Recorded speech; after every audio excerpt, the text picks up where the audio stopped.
Okay, guys, we're going to get started. We're a few minutes after 1. We're going to start today with Delegate Jazz Lewis. I see here in the room. So why don't you come up here? You've got 2 witnesses designated as your sponsor panelists. We've got Isabel Matthews and Adeline Flynn. Does that sound right to you? That is correct. And then we have some other witnesses, but they're not, essentially part of your panel. But nonetheless, Delegate Lewis, we starting with House Bill 16, and you take all the time you need to explain your bill, and then after that, everybody's going to get 2 minutes each. Okay. Thank you. Lewis, it's all yours. Well, first, congratulations, Mr. Chair. This is my first time at EEE since the redesignation, and I'm wishing you all much success. For the record, my name is Jazz Lewis, delegate from 24th District, and I'm here on behalf of House Bill 16. I'm here today in strong support of the Hear Our Voices Act, which requires that Title IX resources and procedures be readily available and provided to students and parents for their awareness. This includes providing the necessary information to students and parents who serve as the school's Title IX coordinator, what the procedures are for filing a complaint, and what support resources are available to students who are in a crisis. So for those who may not know, I don't want to assume people's background with Title IX. But the Title IX of the Education Amendments of 1972 is a federal civil rights statute that prohibits discrimination on the basis of sex in any federally funded education program or activity. The foundational objective of Title IX is to avoid the use of federal spending to support sex discrimination in educational programming and provide individual citizens effective protection against those practices. However, Title IX also protects students against sex-based discrimination in admissions, counseling, athletics, as well as sex-based harassment and sexual harassment. This bill is necessary in Maryland schools at this moment to protect our children. Shocking statistics display a disturbing trend for our schools. Between 2015 to 2016, we rose from 6th highest ranking state for sexual assault to the 4th. Then in the 2017 to 2018 school year, from the 4th highest ranking state for rape or attempted rape to the 3rd. The lack of information about Title IX resources and procedures puts children in danger, and as they are often unaware of these measures, it is unlikely that the number of sexual assaults in schools is higher and is essentially underreported currently. This bill passed unanimously in the House both this year and last. This bill is necessary as many students have reported not knowing of the Title IX resources that are available to them at some of their worst moments, and this is unacceptable. Although this bill on its own will not curb this disturbing trend, it is a major step in the right direction in giving our students and families the information they need to protect themselves and seek needed accountability in our education system. So in short, the point of the bill is to make sure that whoever the Title IX coordinator is for a school system is publicly available on their websites so that parents and students know where to go in case anything should happen. I urge a favorable vote on this bill. Thank you. Okay, thank you, Delegate Lewis. Why don't we hear from your panelist right here, and then we'll open up some Q&A. Why don't you tell us your name, and then you've got 2 minutes, okay? Okay. Good afternoon, Chair and members of the Education, Energy, and Environment Committee. My name is Isabel Matthews, and I'm a senior at Marriotts Ridge High School. In 4th grade, I took my place on the rainbow reading carpet as our guidance counselor opened up a book about boundaries. I immediately felt uncomfortable with this lesson on sexual abuse, with questions rising within 9-year-old me. Almost an adult now, I can see the bigger picture. According to the National Intimate Partner and Sexual Violence Survey, almost half of all women experience sexual assault. 81% of female rape victims experienced this damaging event before age 25. And in 2017 to 2018, Maryland ranked 3rd in sexual assault, according to the U.S. Department of Education. The impact of these high statistics: sexual assault and misconduct victims are 3 times more likely to abuse alcohol, 4 to 5 times more likely to suffer from depression and anxiety, 6 to 9 times more likely to commit suicide. How many more students? While I live in Howard County and I can access information on how to report sexual misconduct, Somerset County and Carroll County do not even have a page on their education website on who to contact or any support measures. There is an apparent disparity between counties. Even with all my county has done to provide resources, online information remains limited and little is actually done in schools to educate students like me. Not even government teachers at my school knew who our Title IX coordinator was. We need consistent and well-publicized information on how to file a sexual misconduct claim or other Title IX issues, including opportunities provided to male and female students. We need education on our rights as students on Title IX. We need to hear our voices. While my sexual misconduct education was solely through a book on boundaries, this bill would improve on the past, finally ensuring transparency and justice for sexual misconduct victims. Thus, I urge the Senate to vote in favor of this bill. Okay, thank you. Any questions from either the sponsor, the majority whip, the House of Delegates, Lewis or Ms. Matthews? Any questions? Okay, well, thank you. Oh, I'm sorry, Senator Hester. I just wanted to say welcome from District 9. Thank you so much. Your testimony was amazing. And Thank you. Thank you for the good bill. Okay, any additional questions? Okay, Mr. Chair, I think Yeah. we may have someone online as well. we do. We have a few more Okay. in person. Let's go to a couple of in persons and then we'll go to your virtual witness. First of all, is Adeline Flynn? Had been designated as one of your sponsors. I assume she's not. Yeah, she's Here. not able to make it Okay. today. And then the only other in-person witness favorable straight up is Lisa Jordan. Is Miss Jordan here? And she had a doctor's appointment. so Okay, she's not able to okay. make it That today. said, now we'll go to Gia Grimm That's right. virtually. We're going to try to get Miss Grimm in here. There you are. Okay, you've got 2 minutes and you're signed up straight favorable again on Senate House Bill 16. Great, thank you. Good afternoon, Education, Energy, Environment, and Committee members. My name is Gia Grimm, and I'm a survivor and child advocate, and I support HB 16. When I was in elementary school, I reported a teacher for inappropriate touching. I reported to another trusted teacher. My trusted teacher took me to the principal's office, and I reported it again to the principal. The administration's solution was to have a meeting between me and the teacher that I had reported. I was walked down to his classroom. I sat in his classroom and listened to him tell me that I had misinterpreted his touch and that he was sorry. My elementary school never told my parents that I had reported a teacher. I was not the only student who was touched by this teacher. However, as we all got older and moved on to middle school, he stayed at the school. He taught countless children and he touched countless children. Everybody knew about it, but nobody did anything. About 10 years later in 2015, I ran into the teacher that I had reported. He looked me up and down and said, "Gia Grimm, didn't you turn out pretty?" I stood there frozen and I felt like I was 8 years old again. I couldn't speak. I had lost my voice. But it's 2023 now, and I have reclaimed my voice. The lack of uniformity, transparency, and accountability of current Title IX sexual misconduct procedures and practices in K-12 schools leaves students vulnerable to sexual misconduct by teachers, staff, and administrators. Our students need you, legislators, to provide them with the tools to be able to use their voices. Our past does not define us, but it sure does motivate us. I urge you to give HB 16 a favorable vote and to hear our voices. Thank you. Okay, thank you. Any questions for our witness? Okay, seeing none. We do have one in-person unfavorable signed up. Deborah Mercado. Is Ms. Mercado here signed up unfavorable? Okay, doesn't look like she's here. That concludes the bill hearing on House Bill 16. And with that, we're going to now move to Delegate Ebersol on. Thank you all. Have a great day. Thank you. House Bill 185. And I see Delegate Ivy. You'll be next up, Delegate Ivy.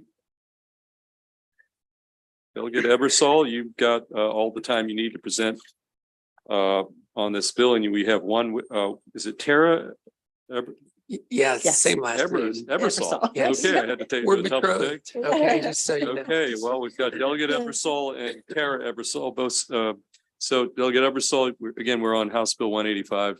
You take all the time you need to explain. Thank you. I'm eager to hear, let you hear my wife's story. She is going to tell you that she has had as a teacher exposure to corporal punishment when she taught in another state.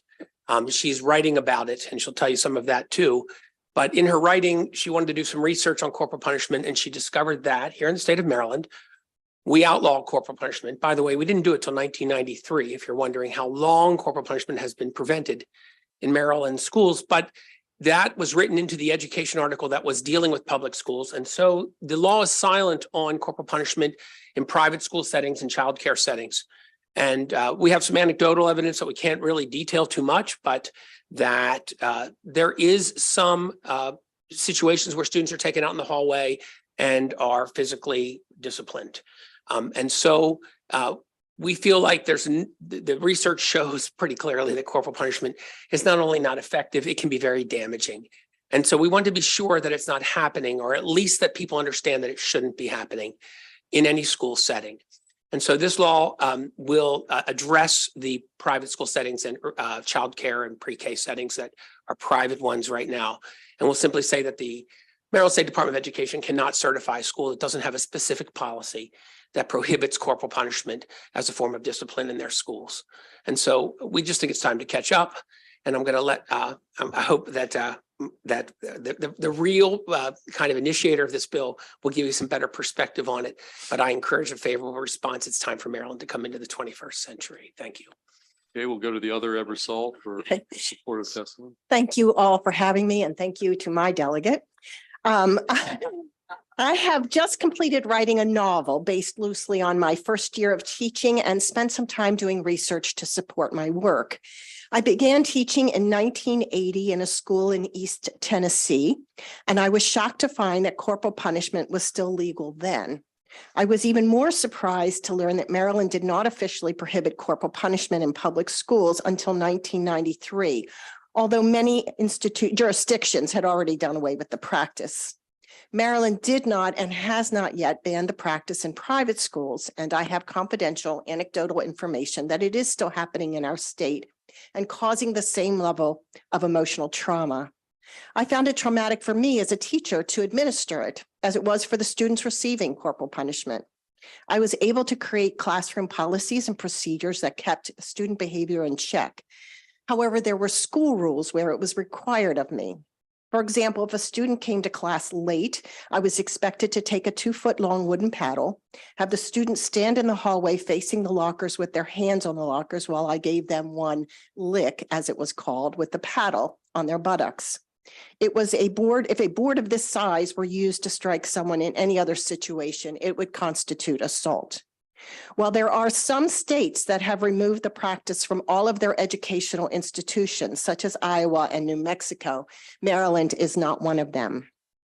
Since not all incidents of corporal punishment are reported, it is challenging to collect accurate data. However, it appears that nationally, over 100,000 children are impacted annually, and corporal punishment is used disproportionately on children in poverty, children of color, and children with disabilities. Thank you. Okay, thank you. Any questions for either sponsor? Yes, Senator Simoner. Thank you for coming, and very sympathetic to your testimony. And some of it you put in there, it would be considered assault and so forth. Just going to the core of the issue, I guess I'll make it to the delegate. Do you see any circumstance outside of school where corporal punishment would be acceptable? No, I haven't thought about the answer to that question, and it's not really generic to the bill. So I'm having trouble thinking of a situation where I think corporal punishment, personally, I didn't strike my children when they were growing up. And so it's difficult for me to envision a situation where that would be a productive way to discipline them. Okay, thank you. Okay, any additional questions? Okay, seeing none, that concludes the bill hearing on House Bill 185. Thank you. Thank you very much. We'll bring Delegate Ivy up for next, and I did spot Delegate Guyton in the audience, so we'll take you next up, Delegate Guyton.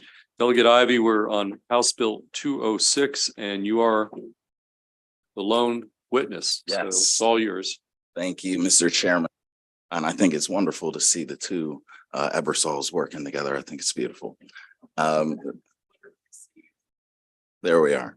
For the record, I'm Delegate Julian Ivy here presenting House Bill 206. Hello, Senator.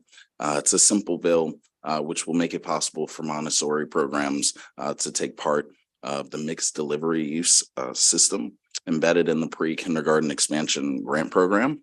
The proposed changes to the eligibility requirements will ensure that both public and private schools And programs are held to the same standards as other pre-kindergarten programs, while also allowing the unique qualities of Montessori programs to be maintained.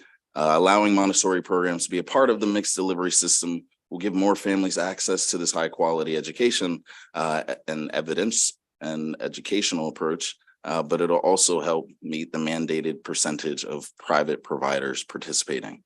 House Bill 206 passed unanimously out of the committee and off of the floor as well. But it does need a few small technical amendments to assure the accuracy of the terminology being used specifically. I did email those to your accounts recently, and we're submitting them to drafting as well. And we ask for a favorable report. Okay, thank you. Any questions for Delegate Ivy? Okay, that concludes the bill hearing on House Bill 206. Thank you very much. I'm just going to take the Delegate Guyton, you're up next. We're going to turn to House Bill 525, and then I see Delegate Rosenberg next. We'll just take the House bills as the delegates come in the order that they come. So Delegate Guyton, again, we're on House Bill 525, and you've got 4 witnesses signed up as part of your sponsor panel. I see 2 people here, but Allison Sheriff, is that Sheriff? Okay. Clinton McSherry, I see you there, Clinton. Monica Waddell Lubinsky, and Dr. Rose Prosevera. That's you? Okay, who am I missing? She's not available today. Okay, apologize. Okay. Who's not available? Dr. Rose. Oh, she's not here. Okay. Okay, Delegate Guyton, you've got all the time you need to present and explain 525, House Bill 525. Thank you so much. Thank you, Chair Feldman, Vice Chair Kagan, members of the Education and Energy and Environment Committee, which we don't know what to call over on the House side. So I'll just call it E. I'm here to respectfully request a favorable report on House Bill 525. First, I will say ditto to what you just heard from my colleague, Delegate Ivy, about the Montessori bill. The bill that I'm presenting to you today is a nice change from a few of what you've heard earlier and what you may hear later today. It is a joyful, accessible preschool program that will help us solve some of our accessibility problems in the state of Maryland. So this bill instructs the Maryland State Department of Education, Office of Child Care, to establish a limited pilot program in order to study the feasibility of licensure for forest and nature preschool programs. So the purpose of this pilot program is to increase access to affordable, high quality early learning programs and to extend the benefits of nature-based learning to those families who prefer that choice. So priority for the participation in the pilot will be given to programs in areas where there is limited early child care options, and specific guidelines for child safety and hygiene are specified in the bill and are adapted from a similar program in the state of Washington. So the benefits to academic, social, and emotional development from participation in one of these nature-based educational models are very, very well documented. And these programs already actually exist in Maryland. They cannot, however, be licensed. And because of that, they're limited in their hours of operation and in the types of families that they can serve. Right? They are also not able to participate in our mixed delivery pre-K programs. And of course, we are searching for more room for our kids as we expand. So this emerging and promising sector of early childhood education, they're all here and they're asking to be elevated and held to similar standards as other licensed childcare programs. I urge a favorable report on House Bill 525 to expand access to high quality, innovative, data-supported preschool programs in Maryland. And I do want to point out that the bill that you're hearing right now is actually much, much more restrictive than the Montessori bill that was just presented to you that's asking, for particular adaptations to the licensing structure. All we are asking for now, with cooperation of all of the parties, we have no opposition to this bill at all this year, is that MSDE look deeply into the issue and study it to determine the best way to proceed. And they're willing to do that and also in favor of this legislation. So Okay, thank you. Okay, great. We'll hear from the whole panel, then we'll take questions. Do you have any sequence that you prefer? I'll go. Okay. Sure. Okay, tell us your name and then each of you has 2 minutes. Great. My name is Monica Weedle-Lubinsky, and I want to thank this committee for hearing us and for you to introducing the bill. I'm the director of the nonprofit Eastern Region Association of Forest and Nature Schools. And despite the name, we work with teachers from all 50 states and 24 different countries. And I can attest that the movement of nature-based education is strong and growing. Children are flourishing through active hands-on inquiry that seamlessly links social, emotional, physical, cognitive, and language skills with healthy outdoor learning, cultivating early childhood and environmental literacy standards. These are evidence-based programs backed with decades of research. According to one peer-reviewed study in 2019, researchers found, and I quote, "In academic contexts, nature-based instruction outperforms traditional instruction." This pilot focuses on outdoor preschools, which are different from those that can already be licensed. Outdoor preschools use outdoor classrooms with no walls. This bill will establish a pilot program with MSDE to explore how to license immersive outdoor preschools to provide safe, equitable access to all families who choose it. Our colleagues in Washington State led a 4-year pilot that concluded children demonstrated kindergarten readiness that exceeded the state's average for other licensed care and found gains that overwhelmingly support the value of outdoor preschools. One crucial need for this pilot is that teachers in licensed settings are vetted. Right now, anyone can offer an unlicensed outdoor program that could potentially put children in unsafe situations, and these programs do already exist. Perhaps the most compelling reason we need this pilot is because children in low-resourced communities rely on childcare scholarships, but they can only use them in licensed programs. This perpetuates a systemic and inequitable barrier, excluding access for children who need to use state funds for early learning. This isn't acceptable, especially because we can remedy the barrier through licensing. Okay, thank you. You want to go, why don't you go next and tell us your name? I'm Allison Sharap, and I thank the chair and committee for hearing me today. I'm the founding director of the Tree of Life Preschool at Congregation Kol Shalom here in Annapolis. In 2015, we were the 5th nature preschool to open in Maryland. Since then, we've grown dramatically. We're at full capacity this year and next year with wait lists through the fall of 25. Families find us for various and obvious reasons, but I want you to consider one of them right now, that many young children need more than what has become a traditional preschool experience. Families have come to me with young children who were not successful in their current preschool. They could not conform on demand to the needs of that particular structure. For far too many children, their needs, developmental, social, and emotional needs cannot be balanced while indoors. A century ago, we began using the word work in reference to a child's activity. It was meant to garner respect for their time and their focus. But today, that same word work and many preschool programs simply limits the child. Work has become a cage for far too many of our children. I believe that education opens doors and must be taught well and clearly.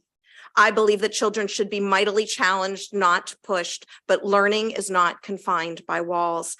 Through free play in nature, we watch each child think, plan, evaluate, succeed, fail, join others, move apart, create, deconstruct, and even find peace. This is not wasteful. This demands our respect and our effort. This outdoor preschool pilot program would help ensure this mission. I'm here today to speak for all of the children. Nature is just outside our doors. Help us ensure that they all can get there. Thank you. Okay, thank you. Mr. McSherry, why don't you grab that mic?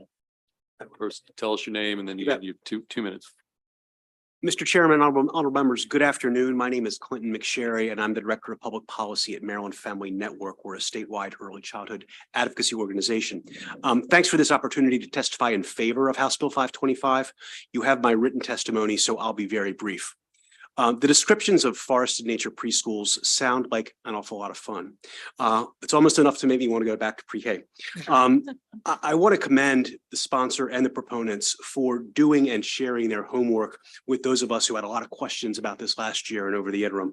And I want to thank them for allowing us to work together on this legislation. With that, Mr. Chair, it's quite simple. We thank you for your time and I'll be happy to answer any questions. Okay, thank you. Any questions for Delegate Guyton, the sponsor, or any of the panelists? Yes, Delegate Senator Carozza. Thank you, Mr. Chair. Thank you, Delegate Guyton, for this bill. And I think as you're aware, I represent a rural district, all of Somerset, more than half of Wycomico, which is the largest ag county in the state, and all of Worcester. And we're organized through an Eastern Shore of Maryland consortium with all 9 counties. So I'm very interested in the bill. I saw the Maryland Farm Bureau supports it as well. But was there any coordination or with the Eastern Shore consortium, and just so we have that coordination set going forward? No, thank you for the question. There was not. But what we did write into the bill was that we give priority to rural areas, urban areas that don't have access to these kind of programs currently. So we certainly wrote the bill in a way that those sorts of collaborations can be set up. And just to point out, currently, as the bill is written, and as we're asking you to report favorably on it, we're really just looking at a very limited pilot program and study. And when we got to the point where hopefully they would expand that, then certainly those are conversations that I would expect them to have. But that would be MSD and Clinton, not necessarily us. Right. Thank you. Yeah, thank you. It's another great choice for families. Thank you so much. The only thing I did forget to, if I could just let you know, it did pass unanimously, both in the committee and on the floor. And we have letters, as you'll see, from many, many supporters, over 90, I believe 90 to 100 in your packet, including the Baltimore County Executive and the Baltimore City Mayor. Okay, Senator Brooks. Thank you, Chair. Mr. McSherry, yeah, I in your letter, you did an FWA favorable with amendment. Was your amendment accepted? Sir, that would have, I think that was in the House. I'm pretty sure the testimony that I submitted here is favorable. But in any case, the amendment that we were searching for was added in the House. Okay. Thank you for asking them. Sure. Thanks, Chair. Okay, any additional questions for the sponsor or any of the panelists? Okay, seeing none, we do have 2 virtual witnesses signed up favorable. Okay, Lisa Poe signed up, is not here. What about Erin Sprague? Is she? Okay, Erin Sprague, Ms. Sprague. Yes. Okay, you're signed up favorable and you've got, again, 2 minutes. Okay, great. Thanks. Good afternoon. My name is Erin Sprague, and I am a Frederick County resident and a mother of 2. I'm here today in support of a favorable vote for the outdoor preschool licensing pilot program. My investment in this bill is personal. My oldest child has a rare genetic disorder called SETD5. She has experienced global developmental delays, low muscle tone, impaired learning, and focus issues from birth. During COVID, when her OT, PT, and speech therapies were halted, we enrolled her in a forest school in an attempt to support safe socialization and keep her active. Spending 3+ hours a day outdoors with nature as her classroom transformed my daughter. Through running, jumping, and exploring, she drastically improved her strength and gross motor capacity. Through adult-led hiking and climbing, she increased her balance and vestibular registration so that she is able to move more safely through the world. Through time spent screen-free in the peace of the outdoors, her focus and general executive function improved. And perhaps most importantly, through child-led free play, she learned to see herself as a leader and developed lifelong tools for social and self-regulation. My daughter is now a 1st grader in public school, and while still delayed in many areas, she is physically strong, emotionally resilient, and very well resourced on how to use the natural world to regulate her nervous system. The data shows the benefits of time outdoors for youth is extremely profound. I credit a large portion of my neurologically atypical daughter's current success to her time in outdoor education. While she will always have her own unique timeline, this foundational experience gave her tools to better navigate the challenges of her life. I urge you to vote in favor of this bill so that more children and families in Maryland, will have access to this life-changing early. Okay, thank you, Ms. Sprague. Any questions for our witness virtually? Senator Washington. Thank you. I actually, this is a question for the panel as well. I wanted to better understand, you talked about schooling as work. You were making a reference to work and you felt that undervalued something. I want to better understand what you were saying. About 100 years ago, Maria Montessori Yes. started referring to the work of the child as work, so that it would be respected. So adults would look at a child and value their activity, value their action, and see that it was important. But since then, we've used work. They need to work. They need to work. But work isn't worksheets necessarily. Work isn't what we decide. It's what the child connects to. There's a big difference between the two, but we've taken that word and we've manipulated it. We've overused it. So its power of respect for the child and what they're doing has changed. So now here we are advocating for children to play being their work. And that's what we offer them. We offer them the opportunity to play and to make mistakes and to fail. And through that failure, to analyze it and then succeed and to work with their friends and figure out how to build it better, how to work together and take turns. And all of those things happen in their own time, with their own methodology, with their own success and their own failure and their own frustration and their own joy. And that's what we're offering them now. And it's all outside. I really appreciate you having the opportunity to talk about that. And that overemphasis on testing and that education is for particular.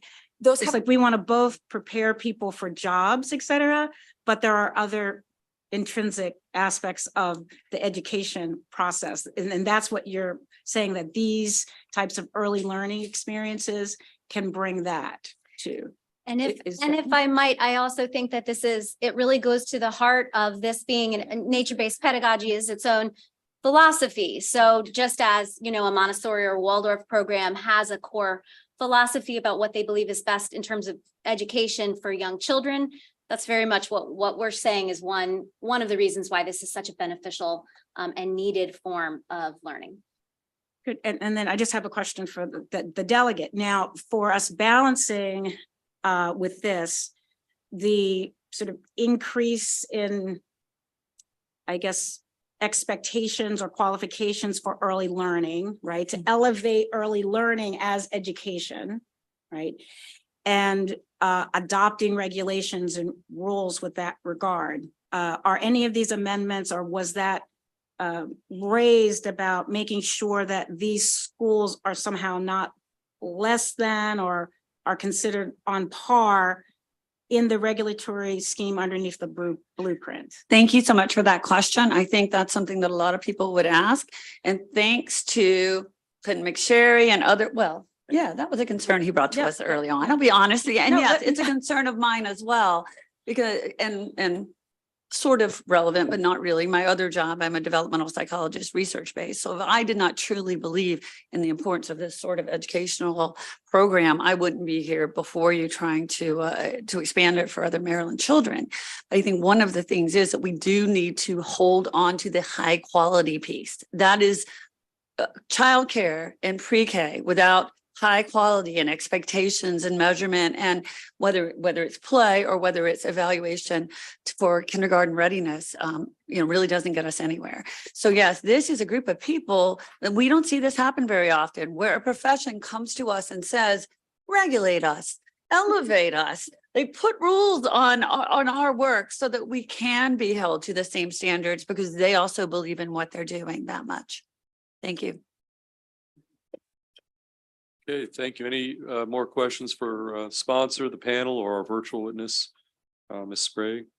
Okay, that concludes bill hearing on House Bill 525. Thank you so much. And we're going to next move to Delegate Rosenberg. You're next up, Sandy, coming up here on House Bill 130.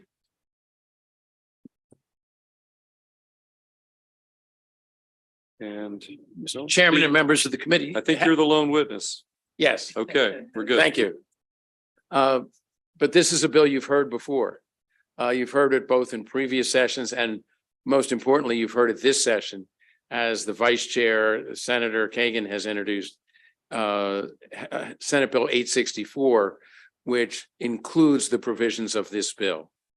What this bill would do, and it's modeled on provision in HB 1 or HS, the House bill as in the Congress of the United States, the voting bill that passed the House, HR 1, that provided for, in this instance, requiring that the administrator of the State Board of Elections require of any supplier of equipment a certification or indication whether foreign manufacturer was involved in either manufacturing or in any modifications to the equipment, so that we would have notice should there be a foreign influence on the manufacturer of this equipment and a potential for any chicanery with regard to the equipment and with regard to the casting of ballots and the recording of the ballots on that equipment. The administrator is required to determine if the foreign involvement creates any risk of compromise with regarding true election results, and to report that to the governor, the presiding officers, to the state board. And so this is a check on any inappropriate foreign influence on the equipment that is used in our election process to, in a significant way and an appropriate way, to address our concerns regarding the accuracy of our election process. So in addition, I would also point out historically, 2 years ago, the provisions of this bill, well, this bill, I think, was amended with to address another issue, and we could not reach a compromise before sign and die. So this is, the principle here is one that's in a bill before you, Senate bill, Senator Kagan's bill, and is also the provisions were in legislation that this committee voted out in the 2021 session. So, and thank you very much. Okay, thank you, Delegate Rosenberg. Any questions for Delegate Rosenberg, the sponsor, on House Bill 130? Anything from you? No? Okay, well, that concludes bill hearing on House Bill 130. Thank you. And we're going to go now. Delegate Boyce has two bills. Why don't we start? I see Delegate Boyce where is she? Behind there. There you are. Okay, why don't we start with 266? We'll just go in the chronology, and you've got five. I've panelists. They are on, I think they are virtual. Well, you got some in person, some virtual. I mean, I'll tell you who's in person. I've got Sarah Cho in person. Is she here? In person, Karen Babcock in person. Anybody? Now we do have some virtual witnesses. Yeah, I guess those two folks are not here, but it's a hard place to find. yeah. Okay. Well, if they show up while we're going through the hearing, I think the other Okay. two, Mr. Chair, are maybe virtual, but I'll okay. leave it Well, up to you, sir. we do have some other favorables. Well, actually, the only other in-person's Robin Elliott signed up favorable, which is not one of your designated witnesses. Yes, Do thank you mind if we just bring her up after you? That's quite all right, sir. Okay, well, here, why don't we start with you? We've got a Senate Bill, House Bill 266, and you take all the time you need to present. Thank you, the bill. Mr. Chair. I appreciate it. And good afternoon, Chair Feldman, Vice Chair Kagan, and members of the it's a new one, Education, Energy, and the Environment Committee. I better call it as 3E. For the record, I am Delegate Regina T. Boyce here testifying on HB 266, Public and Non-Public Schools Bronchial Dilator Availability and Use Policy, and better known as the Bronchial Dilator Rescue Inhaler. You all heard this bill, some of you did last year, and there has been some changes, but for historical reference, this bill was introduced in 2020, 2021, and 2022. HB 266 requires public schools in the state and authorizes non-public schools to establish a policy to stock inhalers or albuterol in schools for emergency purposes or a rescue inhaler, and then requiring selected school personnel to be trained to administer inhaler in the absence of a school nurse, and removes personal liability of the nurse and personnel. As amended, the bill requires policy for inhaler use to be established and allowed for inhaler use on those diagnosed with asthma. So they would have to have a asthma diagnosis in order to be able to have someone use that inhaler on them. I don't have to tell you that asthma, according to the network, Asthma and Allergy Network, 7.6% of Maryland children have been diagnosed with asthma. 56% of those children with asthma don't have an asthma plan on file at their school. And it is reported that 19.2% of parents with asthmatic children report that their children miss 1 to 2 days of school because of their asthma. Asthma is one of the leading causes of school absenteeism in the country alone. Add to those stats the number of individuals who originally, as this bill was drafted, don't and haven't been diagnosed with asthma, and a growing shortage, of course, of school nurses. You know, we have a risk management dilemma. In the US, asthma is responsible for 10 deaths a day. And given these stats and risk, states are considering stock albuterol or rescue inhaler in policy and guidelines. Currently 15 states, and that is Arizona, Arkansas, Georgia, Illinois, Indiana, Iowa, Kentucky, Missouri, New Hampshire, New Jersey, New Mexico, Ohio, Oklahoma, Utah, and Virginia have stock albuterol laws. And 2 states, New York and Nebraska, have stock albuterol guidelines. At the federal level, Congressman Steny Hoyer introduced and passed HR 2468. It is the School-Based Allergies and Asthma Management Program Act, December 2020, and it became law in January 2021. The bill amends the Public Health Service Act to increase the preference given in awarding certain allergy and asthma-related grants to states that require certain public schools to have allergy and asthma management programs. This is a good fit considering this bill. This federal act certainly allows states to create and implement programs as needed with financial assistance. And through this process, I don't have asthma, but I've learned a lot about it. And one of the things that I've learned is that you cannot diagnose it until your first asthmatic incident. And often, sometimes for children, especially children, it would happen, and it's going to happen most likely at school.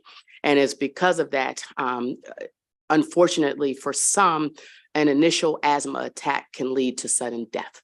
And so you see the movement across the country to create these guidelines, to create these laws to help prevent just that. And then that way, once it happens, and if we have a rescue inhaler in place, you put someone in a position now to then be diagnosed, then to go to a doctor, then get that asthma plan. So now the school knows, and this child knows, and family knows that they actually have asthma. You know, an inhaler, I think, is as important and a life-saving tool in a toolbox for any school, just as EpiPens are, which are already in schools, as well as naloxone for drug overdoses. And so I think it must be available in our school, and it must be added as a stock item for our school personnel. I do want to take this opportunity to thank the Ways and Means Committee for really looking at this bill and amending it such that it is I guess, pleasing to some of the nurses on the national level. Before amended, this bill is certainly supported at the national level by nurses. I understand at the local level, not so much. There's a worry about liability and accountability about which tool comes first should someone show signs of having an asthma attack or in respiratory distress. Do you give an inhaler or do you give an EpiPen? And that is one of the, I think, measures that was debated, I guess, in the House and in the subcommittee. And it was certainly determined that a rescue inhaler is important, but potentially for right now in this phase, important for those who may have forgotten their inhaler and therefore would have the option not to, for instance, having to call the ambulance for a child in distress. And so with that, and thank you for your time and consideration, I am also hoping that there would be a consideration in committee or subcommittee, if it should come to that we would allow a pediatric asthmatic specialist to be included in the process of updating and developing the guidelines that would be implemented in schools. And with that, I certainly thank you for your time and your consideration and ask for a favorable report. Okay, thank you, Delegate Boyce. Any questions for the sponsor? Wait until the other witnesses. Well, why don't you ask the sponsor, because we have one in person, then several virtual witnesses, so this would probably be. Hello, Delegate Boyce. dear. Are you okay with my asking you, or do you want me to wait for you? I mean, You can to check? ask if I You can good? answer it. If not, Perfect. I'll defer to the panel. Thank you. Okay, sorry.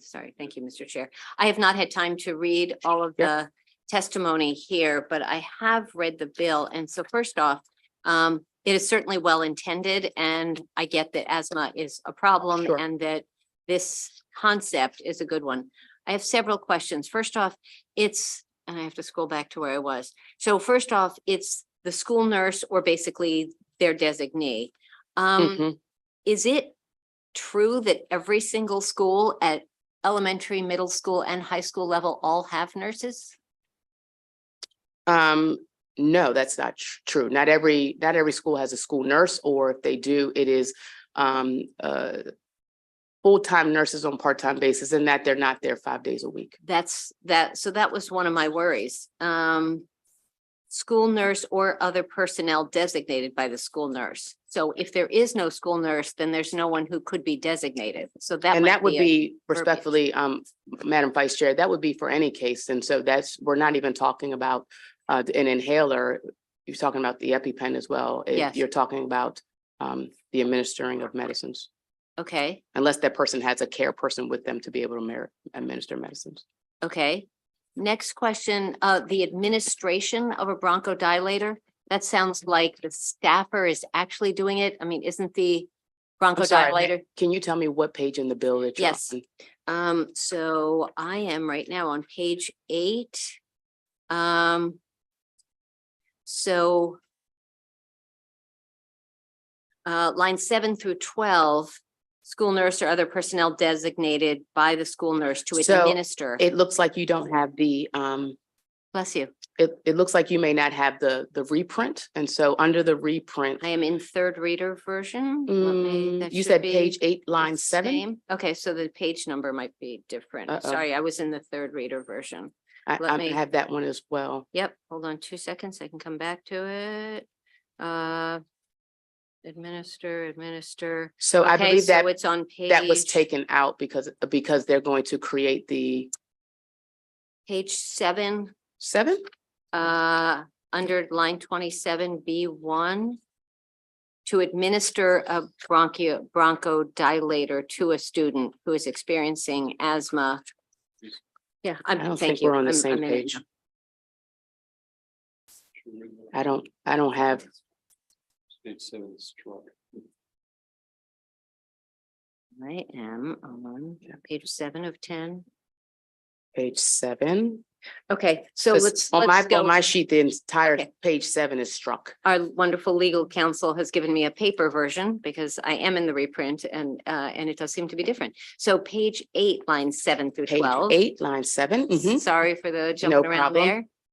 there. Nurse or designated by the nurse to administer a bronchodilator to a student who's experiencing, and then Senator, I think I'm on page 8 and I'm looking at 7B1 and it says subject to paragraph 2 correct, of the subsection before 2024 and 25 school year. correct. Each county board shall establish a policy for public schools within its jurisdiction to authorize a school nurse or other personnel designated by the school nurse to administer a To administer. bronchodilator. Yep, So they're going to create those guidelines. So we're not giving them the provisions, they're going to create the provisions.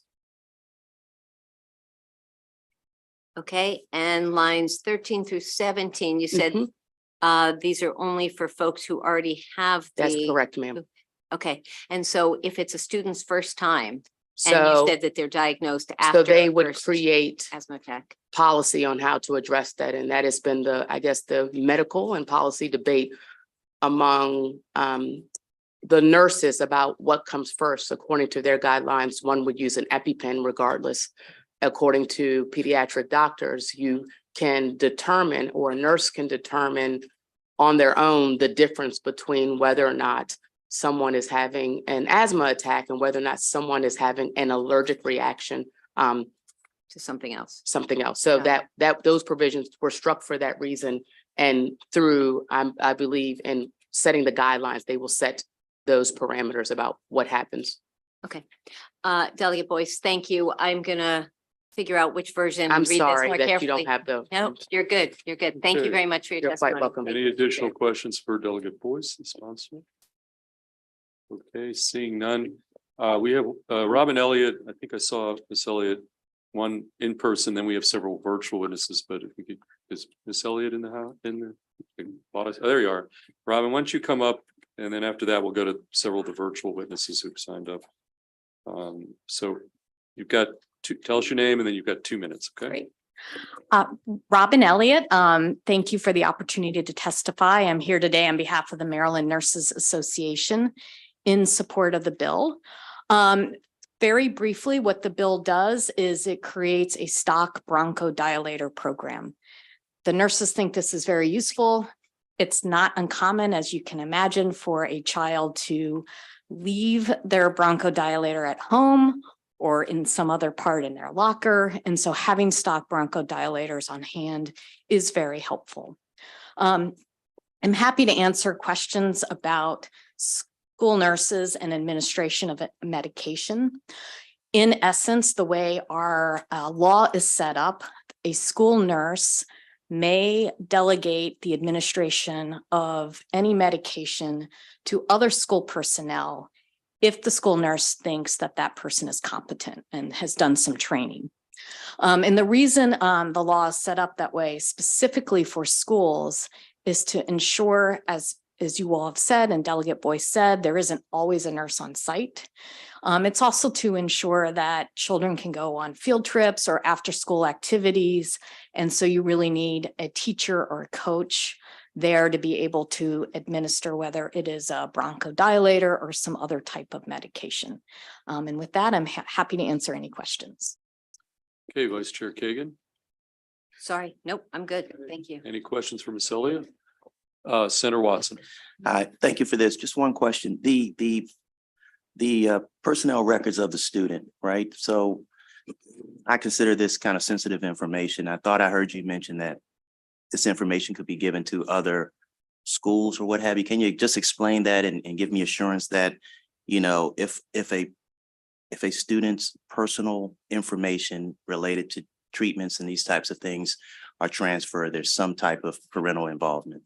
Absolutely. So each child who needs assistance like this gets a health plan. And that is protected by both HIPAA and then the education FERPA. And in order for a nurse to designate, let's say, a teacher or coach, it has to be approved by the parent and also the prescriber, so the primary care provider, also has to approve it being delegated to another person. So it absolutely is protected information. When these guidelines are going to be updated, there are rules around how sort of the non-clinical personnel can access a stock bronchodilator. They're, obviously kept secure. So very much that is integrated into this bill. Senator Hester, did you have a question? You had your light on a little bit early. Yeah, I was just trying to make sure that I understand this correctly. Now following up on the vice chair's question. And so even though they might have their first asthma attack at school, we will not be giving these children the bronchodilator. That's correct. The current protocol is that the first time someone has respiratory distress and there is no diagnosis, that an EpiPen is used. And that is because you can't really distinguish very easily between an asthma attack, some other kind of respiratory distress, and anaphylactic shock. EpiPen? The schools have stock EpiPens. Okay, so that they can do. Thank you. Yes. Mhm.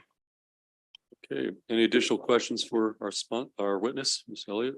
Okay, seeing none, we are going to next go to several virtual witnesses. We're going to start with Alex Casper. There you are, Ms. Casper. You've got 2 minutes. Okay. Good afternoon, Chair Feldman and members of the committee. Let me just enter your sign up fable with amendments. Just if you have amendments, describe. Absolutely. And you guys have my written testimony. We submitted that as well. But my name is Alex Casper. I'm the Director of Advocacy for the American Lung Association. Our position on this is favorable with amendments, as I mentioned. We are part of the asthma expert stakeholder group advocating for the bill in the original format. However, as discussed, the bill's been amended in the House and has been drastically changed. As its amendment format, it fails the original purpose of keeping Maryland's most vulnerable children safe. We're talking about asthma medications available in schools for kids in respiratory distress in an emergency situation. This is no different than the current statute for EpiPen or Narcan. There's no required history or diagnosis required for either one of those medications to be used in an emergency. We are simply adding another tool to the toolbox. The bill was amended to direct MDE and MDH to develop guidelines. There's been lots of discussion, as you just heard, around using the use of EpiPen for the first line of treatment. It's asthma. As you'll hear from my clinical colleagues, this is not the standard of care, and EpiPen can be dangerous if given to a child unnecessarily. We asked the bill to be amended to require MDE and MDH to consult pediatric asthma experts like Dr. Sadramelli, who you're here for, when developing these guidelines. Also, the bill was amended to not only allow stock albuterol for children that have documented asthma. Being documented at school means having paperwork signed by a physician. This process can be cumbersome for families, and families have barriers to care. Limiting to children with documented asthma only exacerbates the equity divide by keeping the bill in its current form. It no longer helps the children it intended to. We asked the committee amend back to include any child with respiratory distress. Finally, you heard about the difference between respiratory and respiratory distress and a food allergy. My 11-year-old has both. I can tell the difference between those reactions, and so can he as an 11-year-old. We encourage you to amend this bill before the bill moves forward. Thank you. Okay, thank you. Any questions for Ms. Casper? Senator Washington.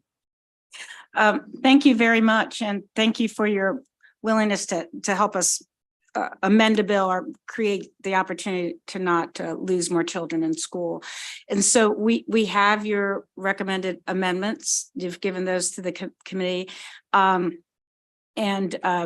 recommendation. So how do you overall, how do we balance, making sure that we're not overstepping, that, a school employee is not overstepping their role as of the healthcare provider, but also being able to respond in an emergency situation? Sure. So thank you for your question. You do have our recommended and our recommended amendments in written format. I think, there's education that we can do, and we are happy to partner, and the groups, my fellow clinicians who are on the call, or my colleagues who are clinicians on the call can discuss maybe some of that and how we can do some education around telling the difference between the two. I think the other thing that we'll find is that states that have implemented kind of this broad children in respiratory distress will find, and we can provide that data to you, we'll find that most of the kids who are receiving this stock albuterol are children who are known asthmatics. So we have a published study that shows that 78% of them are children who have asthma. The kid will say, oh, I have asthma. You'll hear some stories about children who say, I have asthma, but it has not been documented in the school, because we know that process is hugely cumbersome and can be a barrier for some parents. And so we're trying to protect those students as well. We're also trying to protect the student who has their first asthma attack in school, Delegate Boyce shared, like we do for EpiPen. So this, from our perspective, is just kind of adding that additional tool in the toolbox for the school to use. And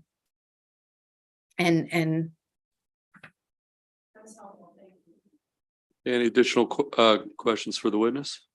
Okay, seeing none, we're going to next go virtual witness Elaine Papp, who's also signed up favorable with amendment or amendments. Ms. Papp, again, you've got 2 minutes. Mr. Chairman and committee members, I am Elaine Papp, a registered nurse with a master's degree. In 2018, I experienced a harrowing event that led me to advocate for emergency asthma inhalers in Maryland schools, particularly for students who do not have doctor's orders on file. Last month, our bill was drastically amended during a subcommittee meeting to which the advocates were not invited. Now, the bill has the same name and number, but it is no longer the bill I supported. It completely fails its original purpose. I began this journey to help students who did not have doctor's orders on file. Why? Because while working as a school nurse, I saved a life, but I lost my job. The student had asthma flare, diagnosed with asthma, had no inhaler available. She had no doctor's orders on file. She lost consciousness and she was dying. I saved her life. I broke the rules. I gave her someone else's inhaler.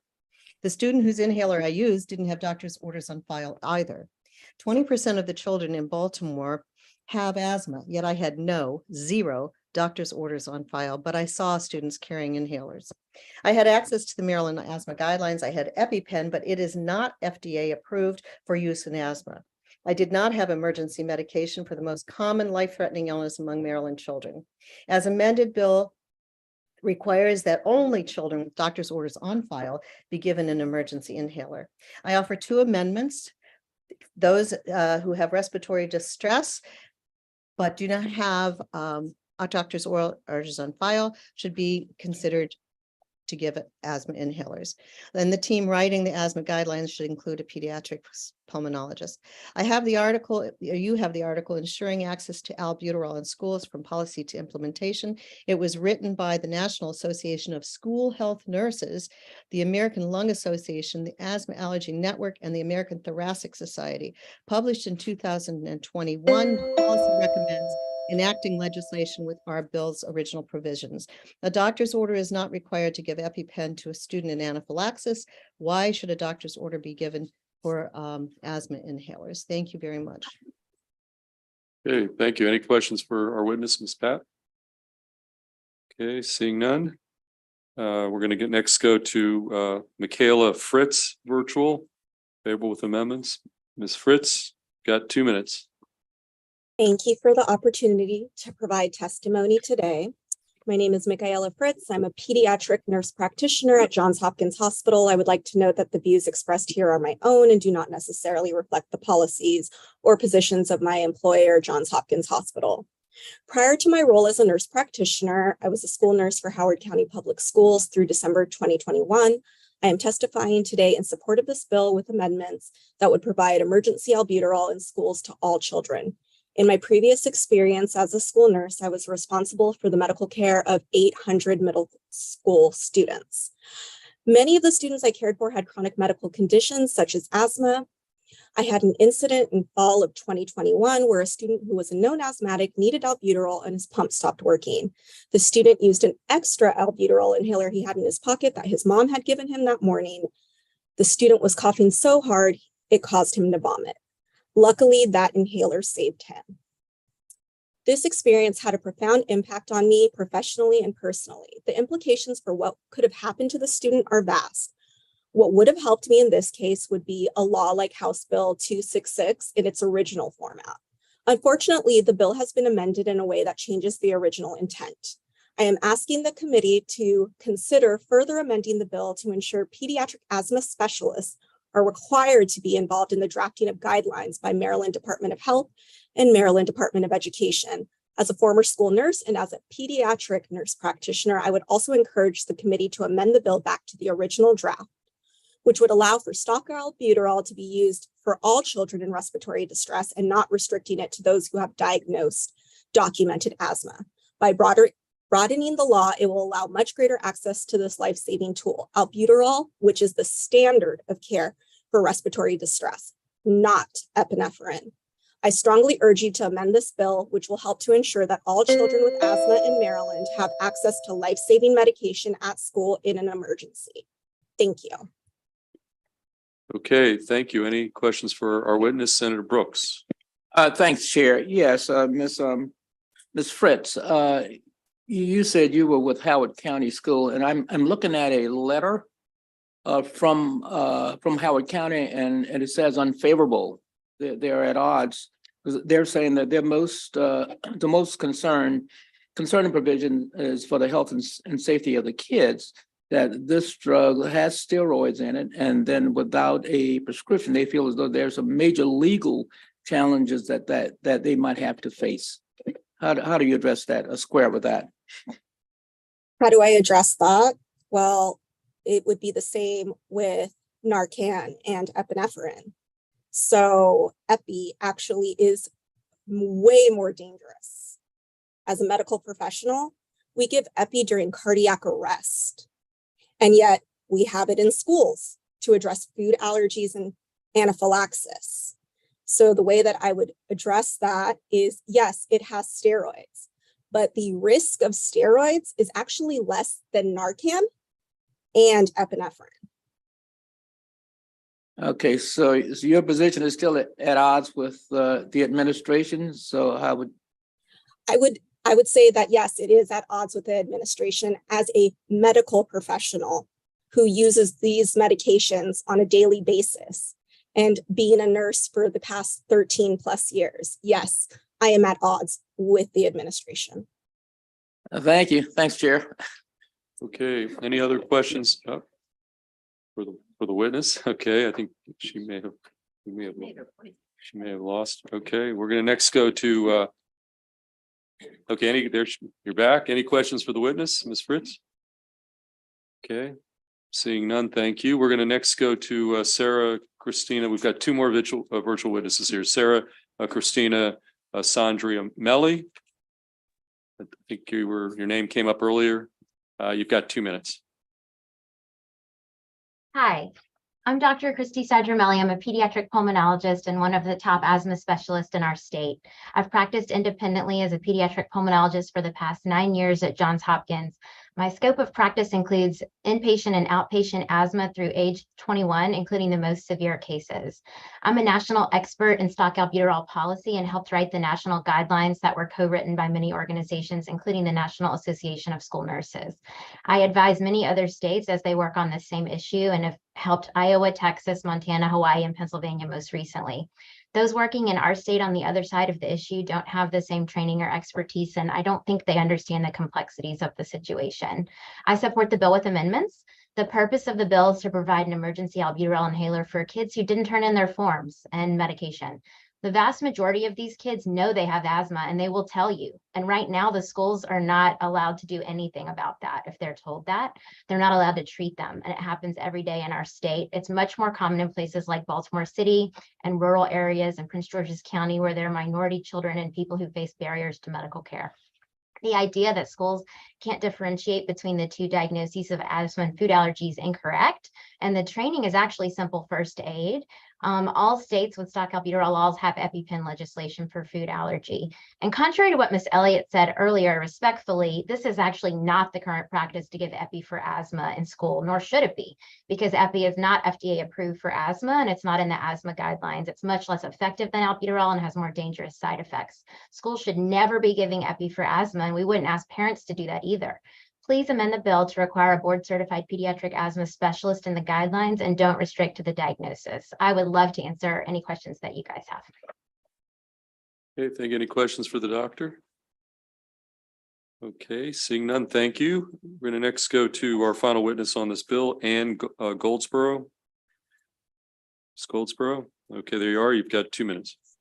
Hello, and thank you for allowing me to speak to you today in support of House Bill 266 with some amendments. My name is Ann Goldsboro. I'm a registered nurse with a master's degree, and I work in pediatric pulmonology at Johns Hopkins Hospital. I have many years of experience taking care of school-age children with asthma and food allergies. I'm also a mother of school-age children with asthma and allergies. The views I express are my own. House Bill 266 in its original form made good sense. At least 17 other states have taken similar measures, allowing asthma rescue medications like albuterol to be stocked in schools and administered for breathing emergencies. Albuterol is safe. The risk of using this stock medication is very low. Asthma attacks can be life-threatening. Quick access to an albuterol inhaler and spacer can and does save lives. Learning how to recognize and treat asthma attacks is easy. I teach these skills every day to patients and families. Unfortunately, the bill has been amended so that its impact is limited and it's less effective. It will not reach the students who need it most. This is an equity issue, especially since there are higher rates of asthma in children who are low income and minority. I encourage the committee to further amend House Bill 266 It's critical for this bill to allow administration of albuterol, a safe and life-saving medication, to any child with a breathing emergency, not only those children who have already got an asthma diagnosis and all their paperwork on file. I also recommend that the bill be amended to ensure that pediatric asthma experts, like a pediatrician boarded in pulmonology, they should be consulted and included in development of the guidelines for asthma management in school. I'm a pediatric pulmonology nurse. I'm biased, but if you're not breathing, nothing else matters. Okay, thank you for your testimony. Any questions for Ms. Goldsboro, the witness, the final witness, Senator Hester? Mr. Chair, I have a question, but I'm not sure who it's for. Sure. Well, if they're here, if they're virtual and they've Okay. left, then that's not an option. My question is, whether any other state has experience with this and data about the results. And the question doesn't have to be answered now, but if somebody could get back to me with that, that would be awesome. Okay, well, our sponsor's still here. Delegate Boyce, you want to maybe just at least take the question and then you can get back to us with an answer. Senator. Just curious what other states have done on this issue and whether then there's been documented like success with, the bill as amended or the bill as originally introduced. So per my testimony, 15 states do what the original bill does. And 2 others just added into guidelines. So go ahead. sorry. So to be clear, 15 other states will give any child who has a respiratory emergency albuterol. No, I think that's an incorrect statement. I think Okay. it's based on what they can diagnose what's happening, they will give them the appropriate tool. Whether it's they're having a peanut allergy for the first time, or for instance, they'd get an EpiPen if a nurse discovers that it is a asthma potentially related, they would give them the albuterol. So in those 15 states, will they give albuterol to somebody who does not have a doctor's prescription? Yes. Thank you very much. Yep. Okay, any final questions before we conclude this hearing? Okay, Delegate Boyce, that concludes this particular bill, House Bill 266. You do have a second bill that we're going to take up and then we'll go to the- Absolutely. Can I bring up Sure. my panel? Yeah, I've got, at least on the list, I've got Sam Brand. Yes. Did you have anybody in addition to Mr. Brand? Again, we're now on Senate Bill 343. And in the meanwhile, I see Delegates Kaiser and Henson here. This should be quick, hope. You guys, I don't recall, I'm not sure who between the two of you came first. Okay, we've Delegate Kaiser is conceded. Delegate, okay, so we're good. Back to you, Delegate Boyce, on House Bill 343. Good afternoon, and thank you again, Chair Feldman, Vice Chair Kagan, and members of the 3E Education, Energy, and Environment Committee. For the record, I'm Delegate Regina T. Boyce, here to testify on HB 343, Education Public School Athletics Basketball Schedule. This bill, as it is passed in 2020 as HB 1429. Given the pandemic, it did not have an opportunity to come across the street. I do want to emphasize before I get into anything that this is an enabling legislation. It is enabling legislation. It gives the power to the school boards to determine whether or not to even extend such privileges to a school. But I would say that the bill expands or extends the current basketball schedule from 20 regular season games to 22 regular season games to accommodate tournament or showcase game. Each county board of election must decide whether to authorize a team to play in a tournament or showcase, but it is not required to do so. The bill will allow a team to play up to 3 tournament games and a number of showcase games determined by the county board per year, including during the National Collegiate Athletic Association's evaluation period. This also includes play in a tournament or showcase game against a team from out of state if the out-of-state team has equivalent qualification to those qualifications of those required of an in-state team. As amended, this bill also, per Ways and Means thoughts and guidelines would protect a student from discipline if they could not participate in a game scheduled outside of the season. And so, and again, a game that would have to be approved by the board. I would argue that this bill creates equitable opportunities for public school students, aligning them with the same opportunities as their non-public school peers for basketball exposure, competitiveness, and recruitment. Thank you for your time and consideration of HB 343, enabling legislation, and I urge a favorable report. Okay, thank you. Why don't we go to Mr. Brand and then we'll Thank open you. up some questions. Mr. Brand, you've got 2 minutes. All right. Thank you to the Education, Energy, and Environment Committee for hearing me out. My name is Sam Brand. Grew up in the Baltimore rec centers and public school system. Eventually went on to play on full scholarship at Morgan State University. Had a wonderful career there. Got to experience what a athletic grant and aid could do for my life. And wanted to spent 5 years on the coaching staff at Morgan after that, and then the following 10 years as head coach at the Baltimore Polytechnic Institute, going back to try to help afford the same opportunity to young people where I came from. So during that experience, we experienced a lot of success, and our primary success was off the court, which led to 15 scholarship student athletes in the last 5 years that I coached there. And during that time, there's NCAA legislation that was passed to change the recruiting calendar to get more access for high school coaches and organizations to be involved in the recruiting process outside of AAU basketball, which takes place in the spring and summer, considering that the NCAA schools seasons take place at the same time during the high school season.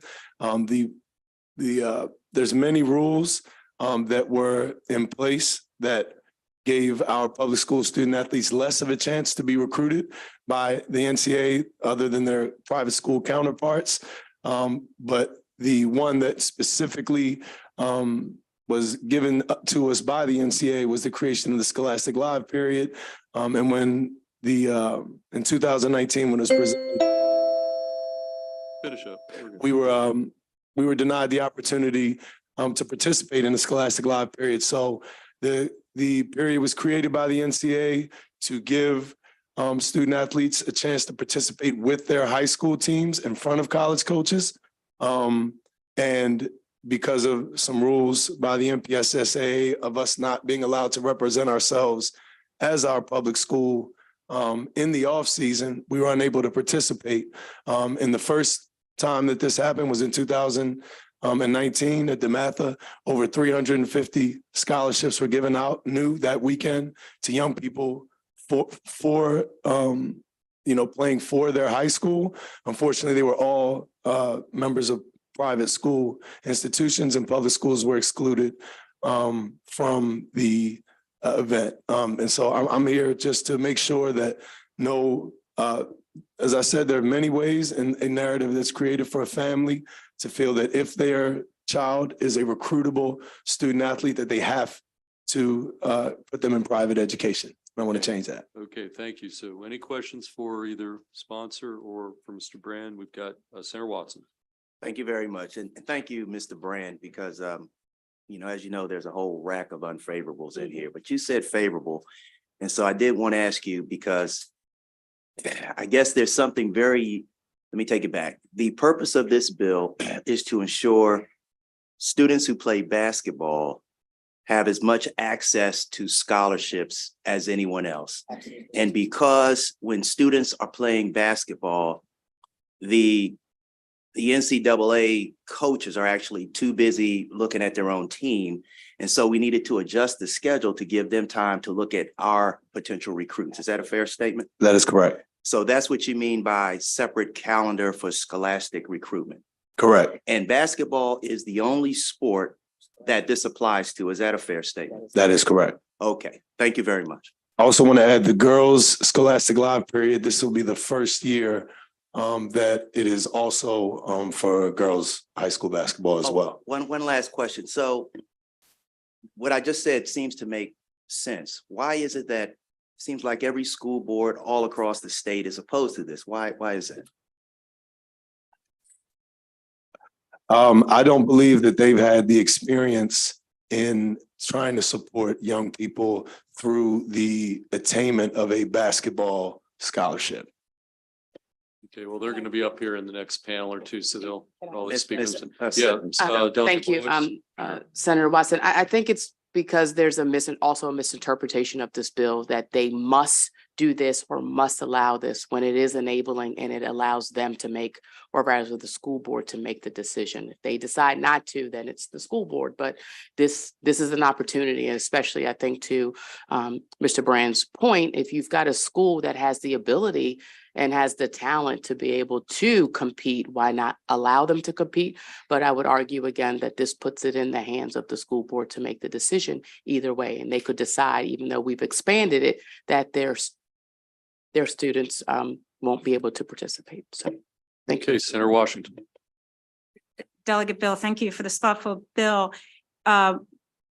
Are the school boards going to say that they already have this ability and they don't need this legislation? Is that what they're, I mean, I haven't read there because, and wondering, are there certain things in state law that are making it more difficult for them to extend this? I just. Thank you, Senator. I would respectfully, first of all, say that we didn't have such opposition when we were in the House. There was one or two, but not to this degree. I would also say that COMAR sets these regulations, and so we're changing COMAR to make a change. So to your question, no, they can't make the change. Yes. Without Yes, being ma'am. specifically it being a regulation that they are authorized to do it. That's how I understand it. Okay, all right, thank you very much. Okay, any additional questions for sponsor or the witness?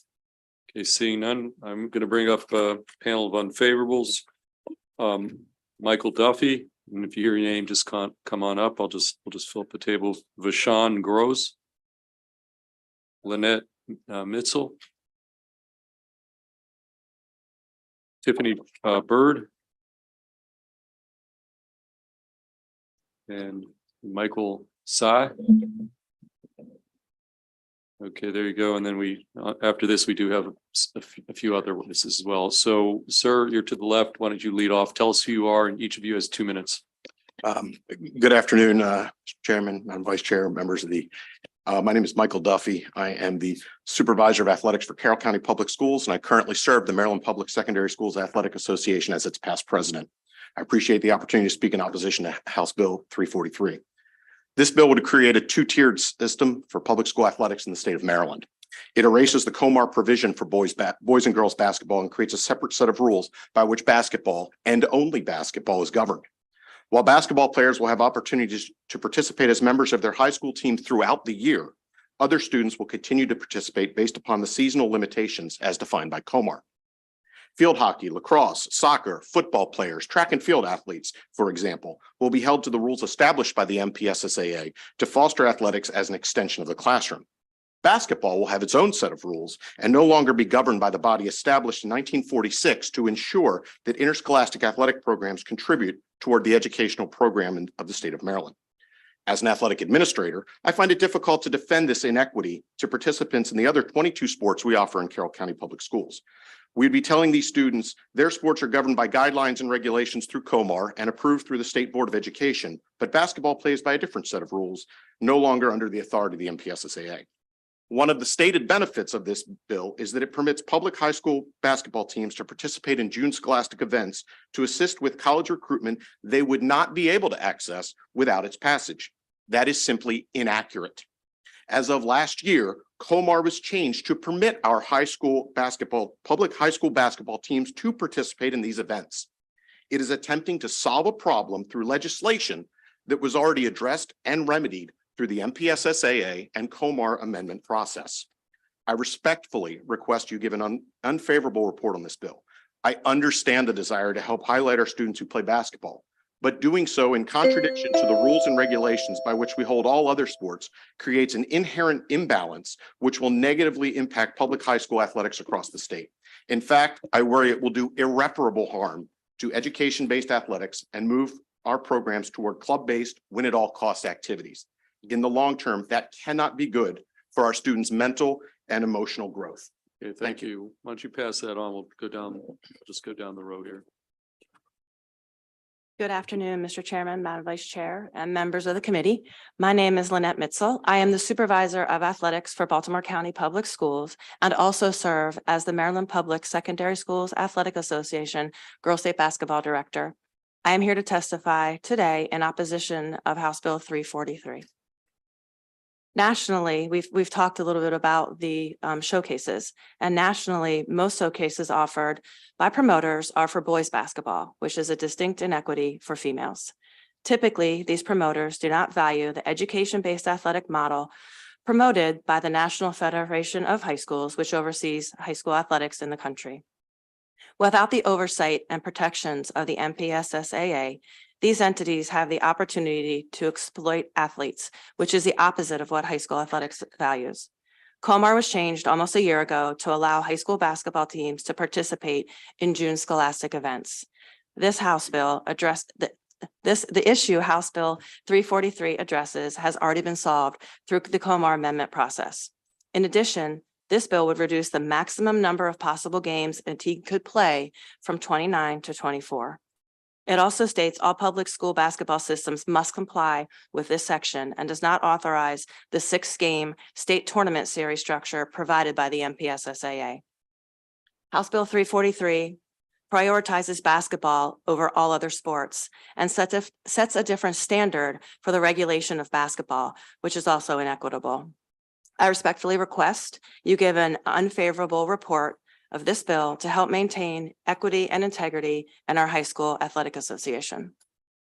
Okay, thank you, sir. Thank Tell- you. Yeah, why don't you put the mic close to you? And each of you again has 2 minutes.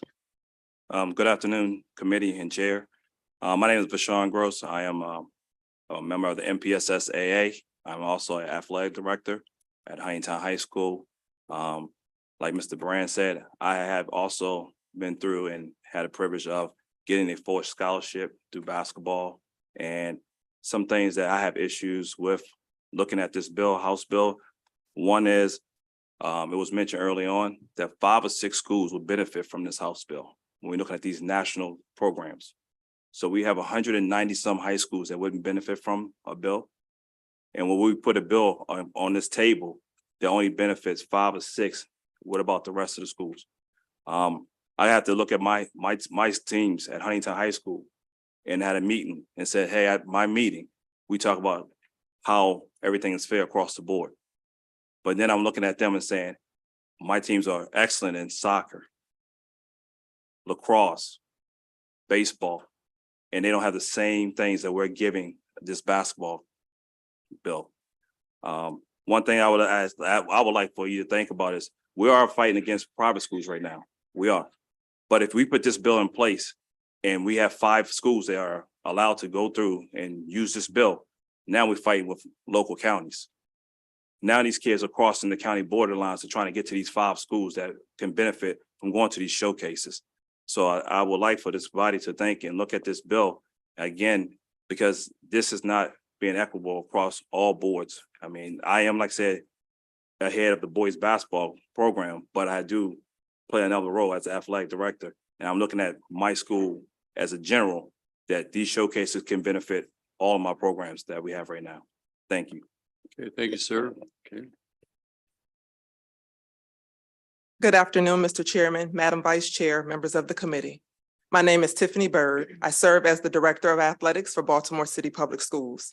Today, I testify in opposition to House Bill 343 because of the inequity it creates by setting a different standard for basketball programs. Baltimore City's athletic directors, several of whom serve as basketball coaches, expressed overwhelming opposition to House Bill 343.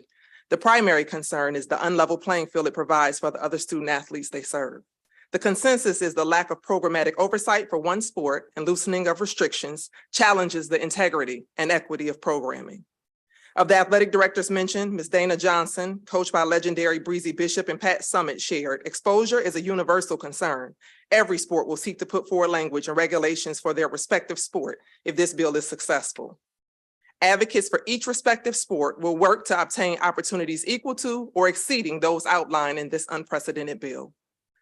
Dunbar poet Herman Tree Hareed added, "This is a want, it's not a need, it's that simple. We have a number of ways that our students get exposure through the high school season, AAU, updated COMAR regulations, streaming technology, camps, etc. We have in the past and continue to have students playing on the next level. This change has financial benefits for those running and associated with the showcase events. We need to do what is best for kids."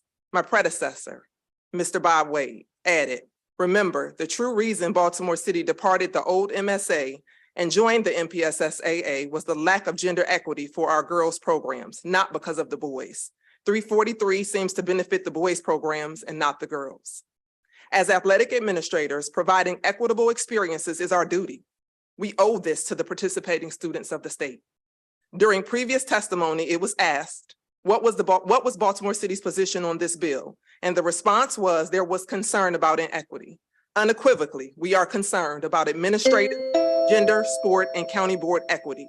For the aforementioned reason, I respectfully request you give unfavorable reports to House Bill 343. Thank you. Okay, thank you, Ms. Byrd. We'll go, sir. Good afternoon, Mr. Chairman, Madam Vice Chair, members of the committee. My name is Michael Sy, and I serve as president of the MPSSAA and the director of athletics for Baltimore County Public Schools. I'm here today to testify in opposition to House Bill 343. As you've heard from many of my colleagues across the state regarding why House Bill 343 is harmful to Maryland Public Schools athletic programs.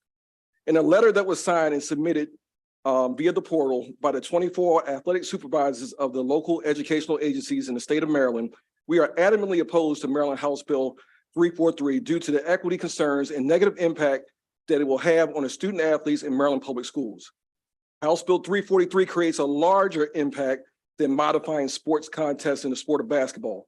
Ultimately, legislation of this nature is precedent setting and could lead to additional legislation for the other 22 administered high school sports and politicizing which sport takes priority over others. Legislating high school sports to this nature takes away the administrative control of 24 local educational agency administrators for interscholastics who best know how to educate, coach, and mentor through education-based athletic programs. House Bill 343 also does not require any sanctioning for tournaments or showcases as described in COMAR 13A.06.03.09. Events without NFHS and MPSSAA sanctioning may be run by third-party, for-profit organizations and promoters that have no educational oversight. Events not sanctioned by NFHS and MPSSAA may place public high school students in events run by non-educational agencies and without safeguards to ensure student safety and protection of exploitation. I would like to note that in July of 2022, the MPSSAA changed COMAR regulations to provide student opportunities to participate in NFHS and MPSSAA sanctioned events and increase opportunities for coaches to work with their student athletes in a camp environment out of season equitably. In closing, to maintain equity, integrity of our state athletic association and allow us to advocate for our student athletes, we ask that you please oppose House Bill 343. Okay, thank you. We've got Senator Watson. Yep.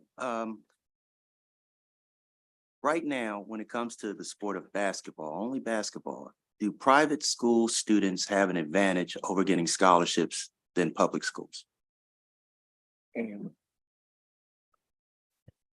At this time, I would say, put your mic, get the mic. I would say no. Our student athletes, again, now that we've changed COMAR to allow them to attend these NCAA periods where they can be evaluated. Again, as we know, most of our student athletes that play basketball throughout the state of Maryland and also AAU have every opportunity that every other district has as it relates to scholarships and playing the game. Not every other district I'm talking about. I'm talking about private schools. Do our kids in public schools have the same advantage and opportunities to get scholarships as those in private schools? Yes, sir. Today? Yes, sir. You had mentioned, I can't remember your name, I'm sorry. You had mentioned some issue about gender inequity. If women's basketball was added, would that still be a concern? I think your point is one that raises the concern. Initially, there was an inequity. We're acknowledging that when this opportunity was first provided. I think it's most important to note that we put together a task force and a committee. Like, this wasn't a banned basketball. There was a commitment to make sure that students had this opportunity, but that was the initial concern. Our apprehension was, how do you move forward with something to provide an opportunity for boys and not girls? So now that we've had an opportunity to meet, it was never a if, it was a how. How do we do this? So we changed the legislation. So not only do we have equitable opportunities, girls, as was previously stated, is being added, but we've also created language that doesn't prohibit other sports. And I think that's what's so important. Yes, basketball has the opportunity, girls will be added. That is helpful, but we're also considering legislation or opportunities and showcases in other sports as well. Question to you, sir. The because this whole thing is new to me, so bear with me for a minute. So I like, you talking about how Comar has been upgraded for today's times, right? And so is it fair to say that if the NCAA changes the way they do things, the way they schedule things, that could impact one sport over another? Is that a fair statement? They're scheduling the way they do things. And I'm just wondering if another update to Comar may be required down the road to keep track with these higher level athletic organizations that all of our public school organizations want to get into. Yes. If I can try to answer that, I believe while we have referenced June scholastic events as they pertain specifically to basketball, the updated language within Comar is not specific to June scholastic events. It is much more general as far as participating with their high school team at events which are sanctioned by the National Federation of State High School Associations and the MPSSAA, which if the NCAA were to enact something, because again, the National Federation and the MPSSAA being our governing bodies, which are focused upon education-based athletics, not for profit opportunities nor club-based. If it's sanctioned through those two, we have now updated language which affords all athletic programs an opportunity should it meet those requirements. It's not so I hope that answers your question, that it does. We feel, based on the updated language of Comar, we've made that available to our students. Okay, Senator Carrozza, then Senator Washington.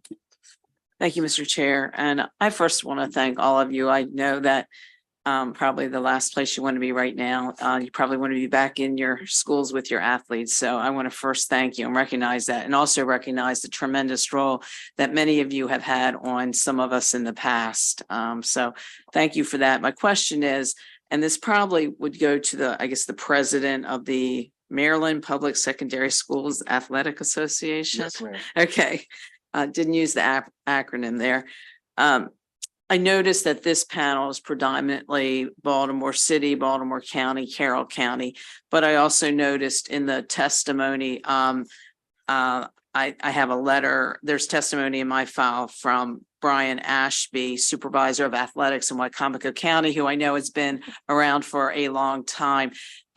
Would it be fair to say, just want to get it on the record, that you're representing representing the entire state and all of our rural areas and districts?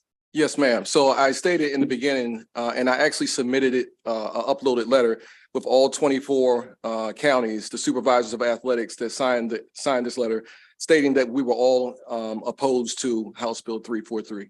And again, this is something that we have sat down and discussed collectively in terms of the impact that this will have on our student athletes, and which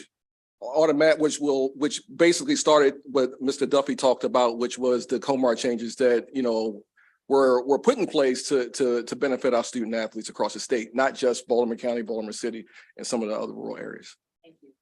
Okay, Senator Washington. Thank you. And thank you for helping us understand the bill and its implications and reading. So in the beginning of the bill, it defines what a game is and what a tournament is. It doesn't define a showcase. So could you I have three questions. So, but could you just start with that, how it's that games and tournaments and showcases, what's the differences? It could be anyone. I think the language that is used for game and tournament is taken directly from the MPSSAA. Right. The language for showcase is not there, so I would imagine that's why it's not reflected. But there, what's the difference between a showcase and a tournament? I guess that's what I'm trying to understand, because it's being presented to us that somehow these showcases are providing an opportunity that what is currently a part of what's offered. Yeah, so that's what I want to understand. So the showcases can be put on by a third party.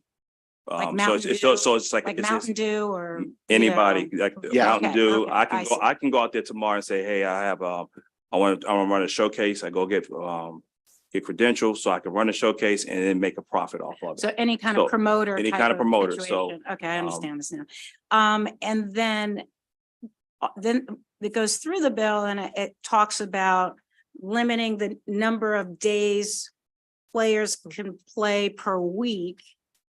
Has there ever been sort of concern about the number of days the students are playing too many days during the week? Why? Because again, I'm taking the intent of the bill sponsor is for the interests of the students. So I can imagine that that's something. So in the bill, it states that they can play only 2 games per week. So the bill is a little bit more restricted than what we have right now.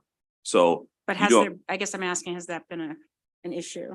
If I'm reading the bill correctly, it says team may not play more than 2 games per week. A team may elect to play 3 games per week, Right. twice during the basketball season. Right. That's word for word from current COMAR That says current rules. COMAR. That's our scheduling, Okay. that's our scheduling regulations and limitations for weekly limitations for basketball. And it also talks about. I'm sorry, if I may, finish it. I Yeah, apologize. I did leave out one part. This does not speak to anything regarding makeup games, which is in COMAR. For example, we're allowed an additional game per week. Occasionally maybe not this year, but occasionally we run into a little bit of snow and sometimes have to make up basketball games. The language here does not reflect that. And based upon this, we would not be permitted to have makeup games. Now you also said that this had to do with calling basketball out, just basketball. So if this were all sports, would that be a different, would your opinion of what's in the bill be different? Would that these options be something that would be important to extend to all sports or no? In part, and I think the updated changes that are reflected in COMAR is what we are supportive of because it has made an equal opportunity for other sports. It took us a little while to be able to get there through the pandemic, but it means that we didn't have to go back and revisit it. And that's what was so important, that if there were changes, as was indicated, that every sport could benefit without having to wait the length of time And that so it you're took us saying to make that's those in changes. COMAR Yes, that's already. the updated regulations. And so the biggest difference, so the tournaments are all sanctioned, part of the educational schedule of schooling. So showcases are outside of it. So there would be no requirement that therefore that's an unregulated space, I guess, essentially, as far as the school districts are concerned. Is that That's correct. okay?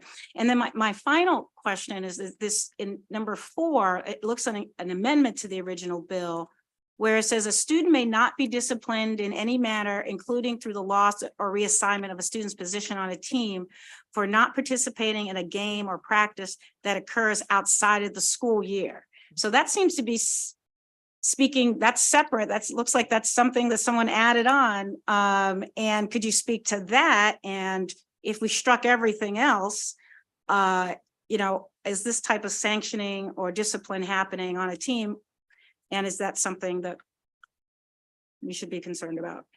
This is not in our current language, and I don't want to dominate the airtime. I think it was thoughtful based on the wording here, but considering we are opposed to most of what is listed here, our athletic directors did have concern, however, prior to this being added, because multi-sport participation is an issue nationally. So if students feel like they have to choose, but I can say from Baltimore City's athletic directors, the concern was the language was thoughtful, but they thought ultimately the coach kind of determines the atmosphere. It's not what's in writing, it's what's was communicated. So most students didn't want to disappoint their coach, or even if it was an implied pressure, they didn't know if the language would prevent that from happening if there was any conflict. Okay, all right, I'd like to follow up because we do look at discipline, and I had one of our sons experience this, and so it might be something we would want to codify. All right, thank you very much. Okay, Senator Brooks. Thanks, Chair. This could be for anybody, and I'm just trying to really grasp this. It says in Maryland, high school sports are regulated by rules established by the Maryland Public Secondary School Athletics Association, or acronym MPSSAA. And the MPSAA receives this authority from the master agreement with PSSAM. Now we keep drilling down to different authorities. And also you said House Bill 343 would establish rules for public schools athletic schedules for boys basketball, including the maximum number of games played per week versus per year. Can someone speak to that for me? Clear that up a little bit for me. Would you restate it? I want to make sure I understood your question. Okay, yeah, well, yeah, the authority, you're saying the authority comes from MPSSAA. And Yes, sir. then there's another authority, PSSAM. So we keep drilling down to authority. Where does the final authority come from? Yeah, and then you also Well, the mentioned Superintendent's COMAR. Association being Oh, okay. Kazam. Okay. So that the superintendents of schools support and part of our collective agreement, shared agreement, master agreement. Sorry, I didn't think of the right word. Sorry. All right. The master agreement establishes the authority of the MPSSAA. And as part of our amendment and updating of COMAR process, it works through our executive council, our board of control, and then approval through the superintendents as well. Okay, so that's the agreement between the 24 Between the 24 local school systems. school system. Okay, Yes, sir. okay, all right. And lastly, like there were 38 testimonies, and you guys were 74% unfavorable. So has there been any other thing that you guys have worked so closely together on? Honestly, I'll say for the most part, as the I don't want to speak too much, but I serve as the past president, President Size, the current president. We do work pretty well together among the 24 local supervisors.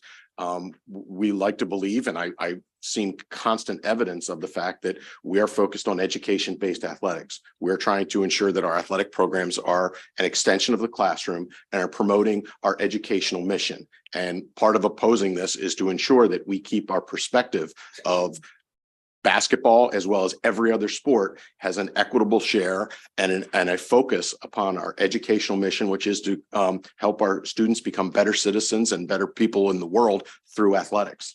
Okay, all right. Okay. And I'd like just to add, this is not done in a vacuum. So again, we work collectively with our stakeholders and our superintendent. So I mean, we sit down and we have these meetings to discuss what's best for our kids. And like I said earlier, to best educate, mentor, and coach these young adults to have them be productive citizens. And we use sport as that vehicle.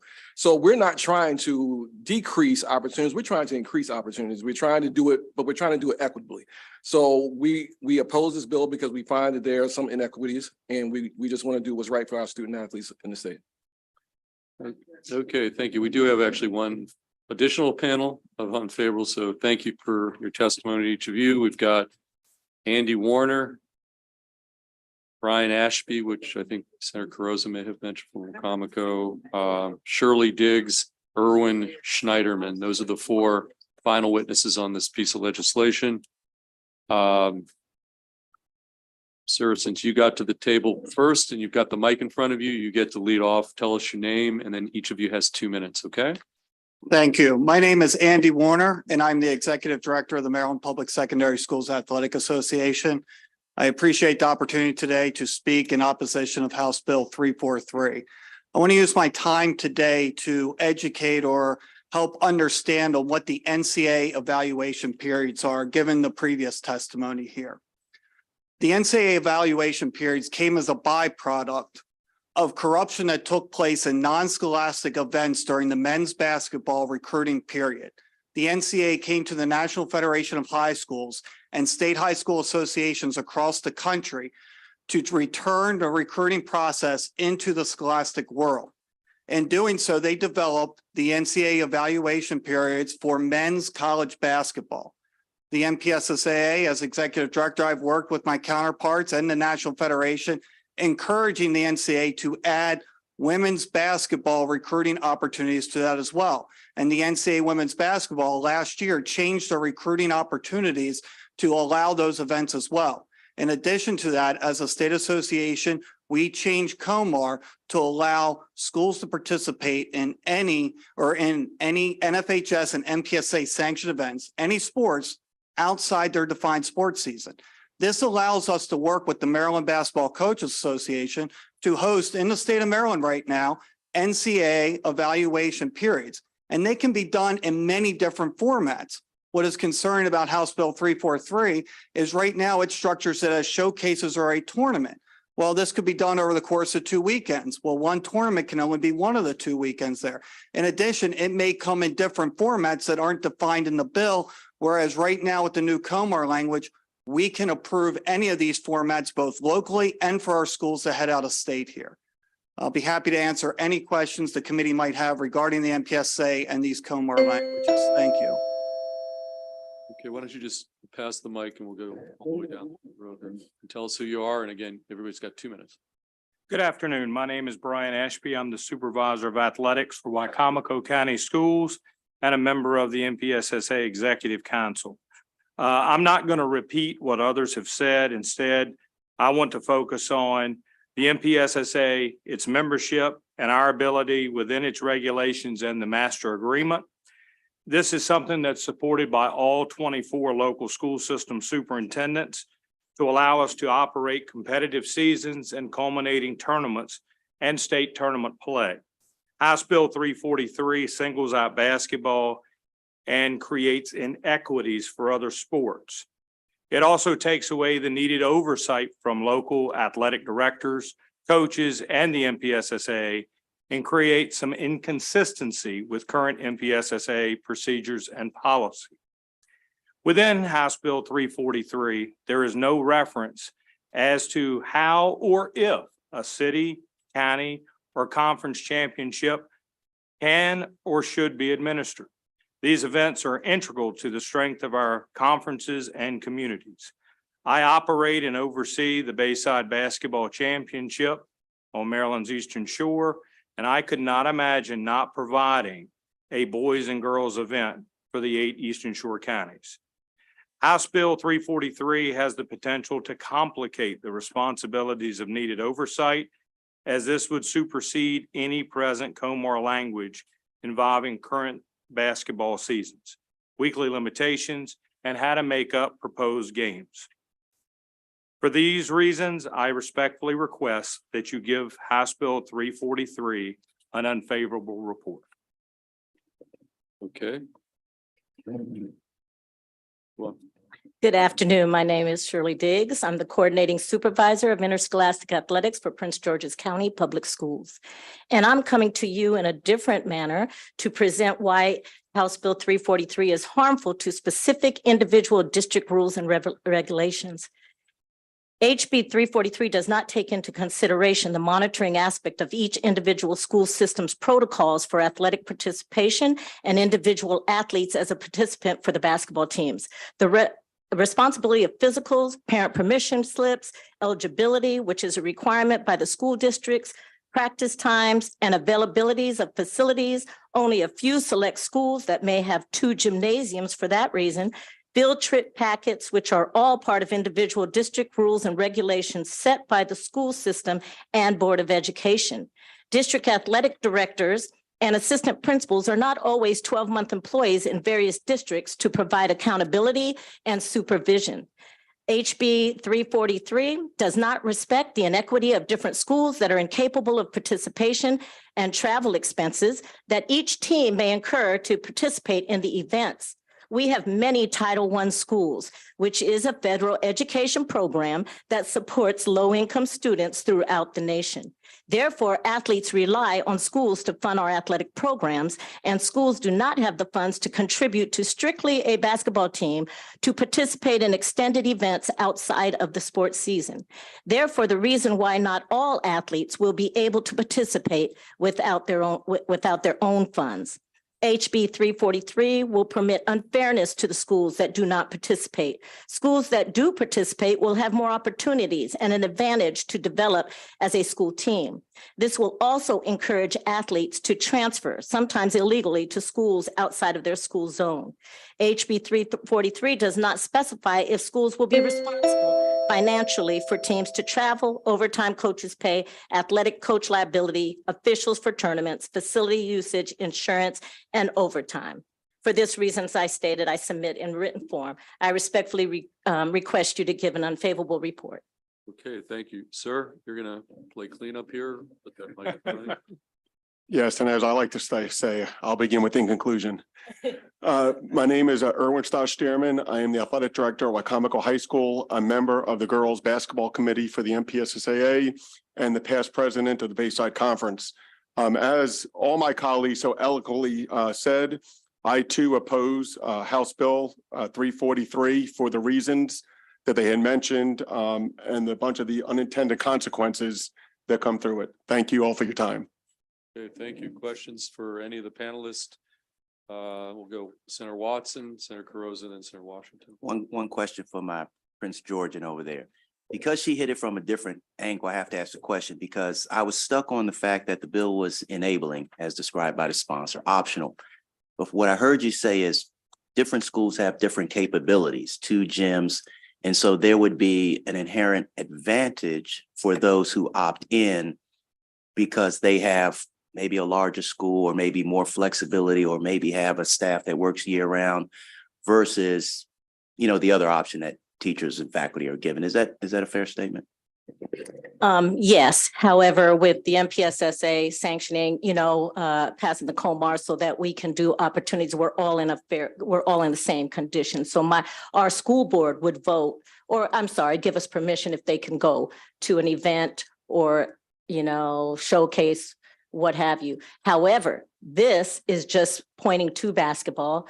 This is pointing to giving basketball more time, more in the gyms, taken away from all the other sports.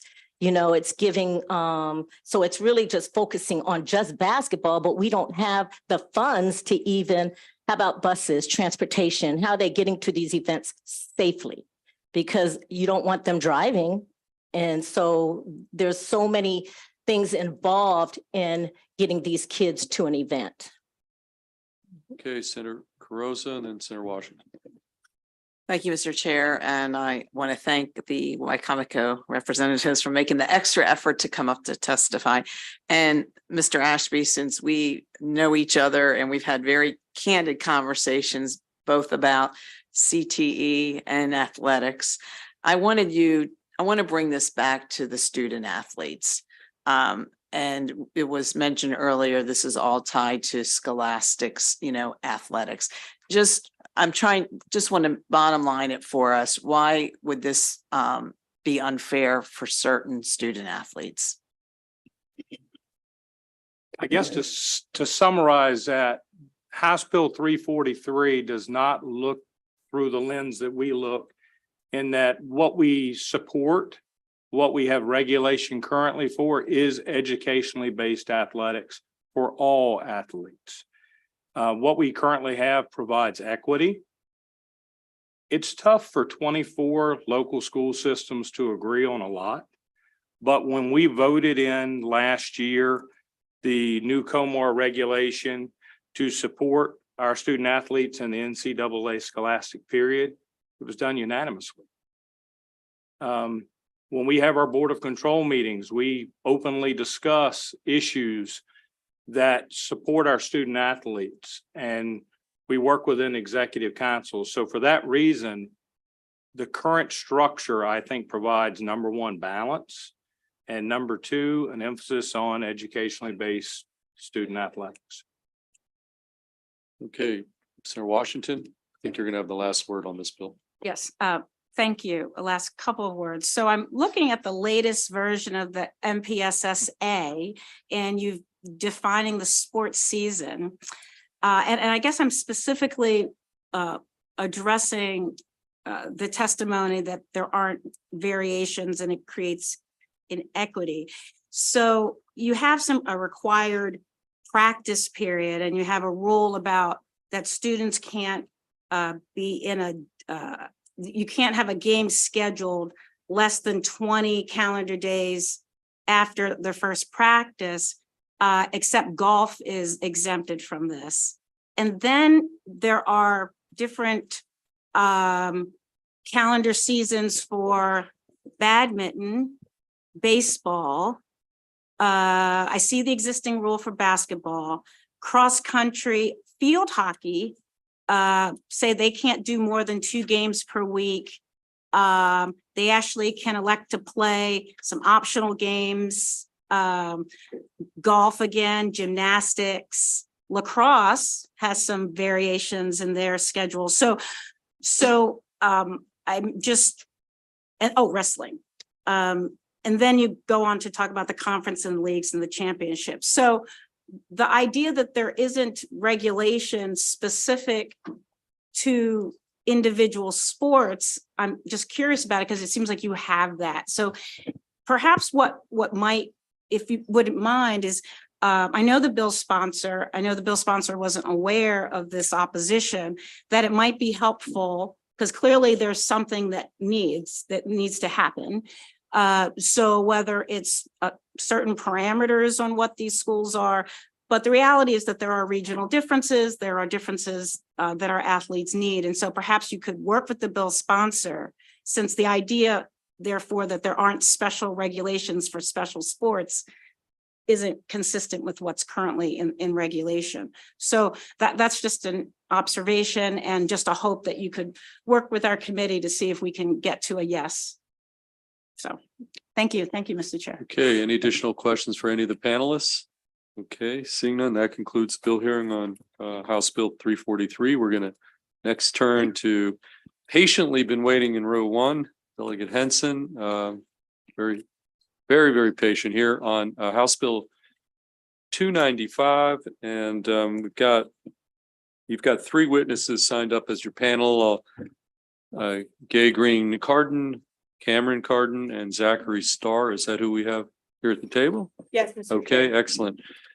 Okay, well, you take the time you need to present House Bill 295, and then we'll go to the panel and then we'll take questions. Okay. Thank you, Chair Feldman, Vice Chair Kagan, and members of the committee.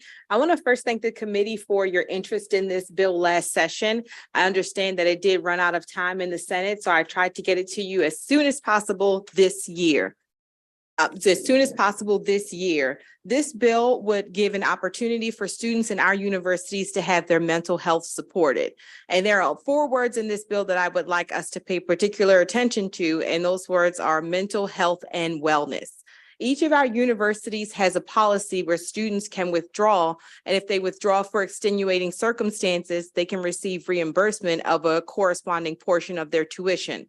Well, the policies that our schools have, they allow for extenuating circumstances when there is a physical injury. But when there is a mental health injury and the student's mental health and wellness is at stake, our universities are not extending that same courtesy of an extenuating circumstance that would allow students to recover a corresponding part of their tuition.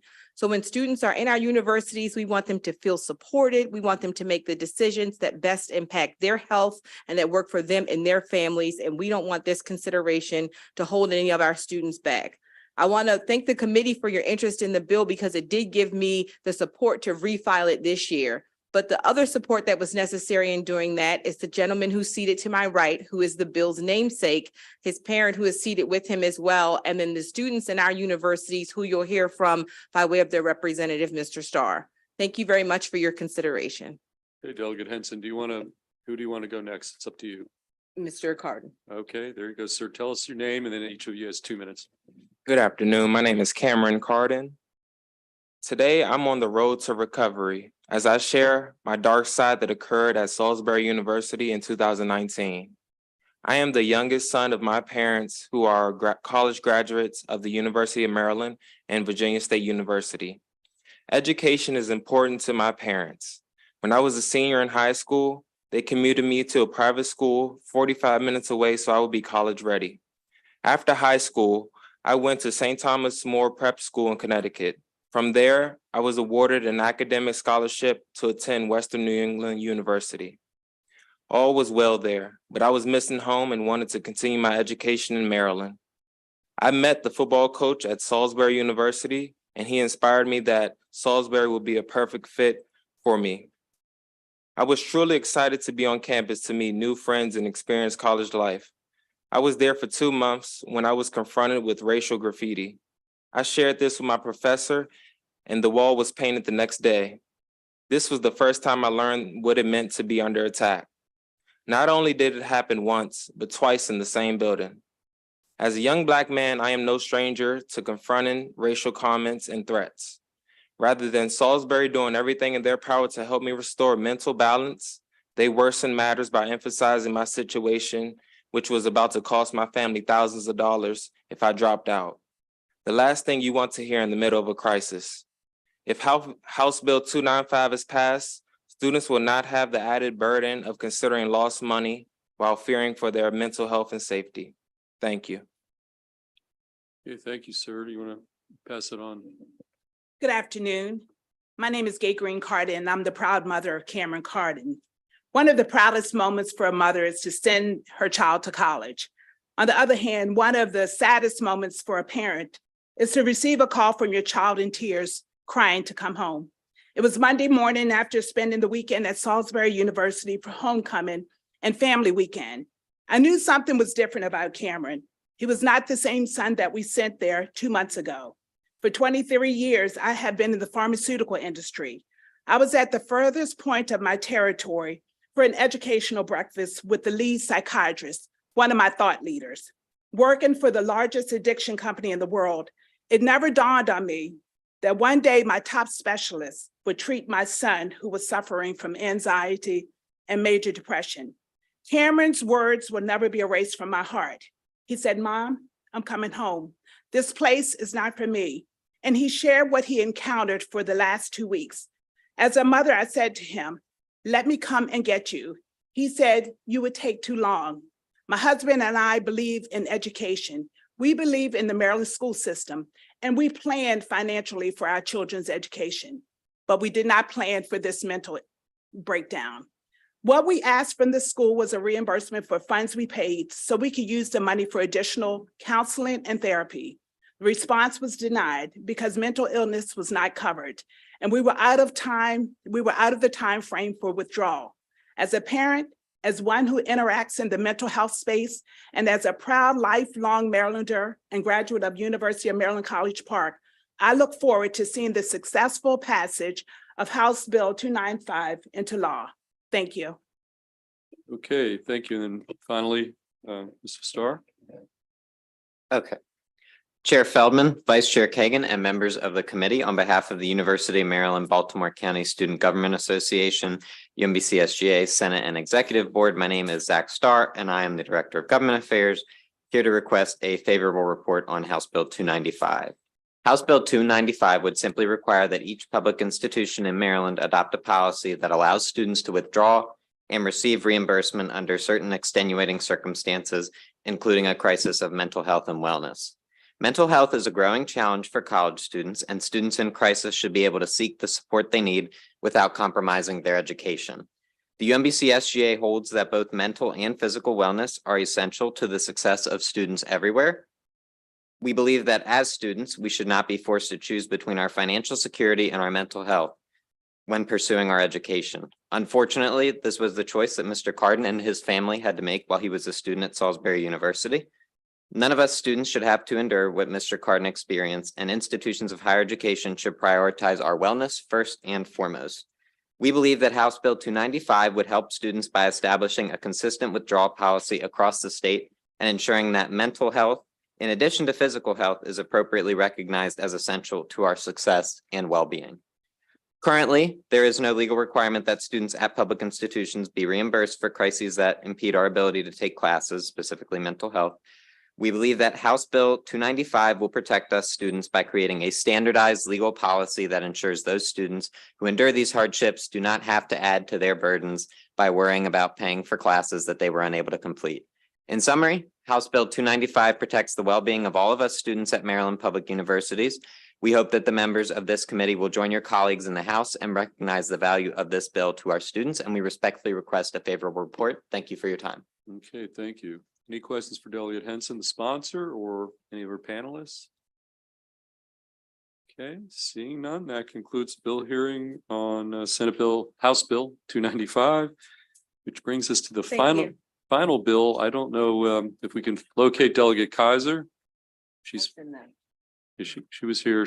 I think she may be out in the hallway. Okay, and we're gonna bring, when Delegate Kaiser comes in, we're gonna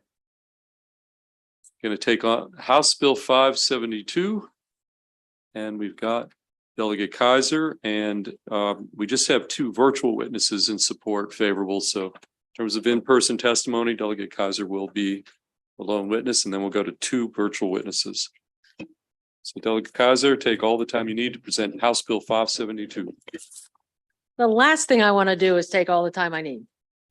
The last thing you want me to do is take all the time I'll need. So thank you. Sorry, I had to step out for a scheduled call that I kept delaying all day. So, and right as she was saying, that's all I need, I said, that's right when Caroline came to get me. So, Mr. Chairman, thank you. And such a pleasure to see you, Mr. Chairman, Madam Vice Chair, here today in support of House Bill 572 about risk limiting audits. And so it's good to see so many of you from this new committee. Some of you who have been on the former EEE committee would have heard this legislation in the past about risk limiting audits.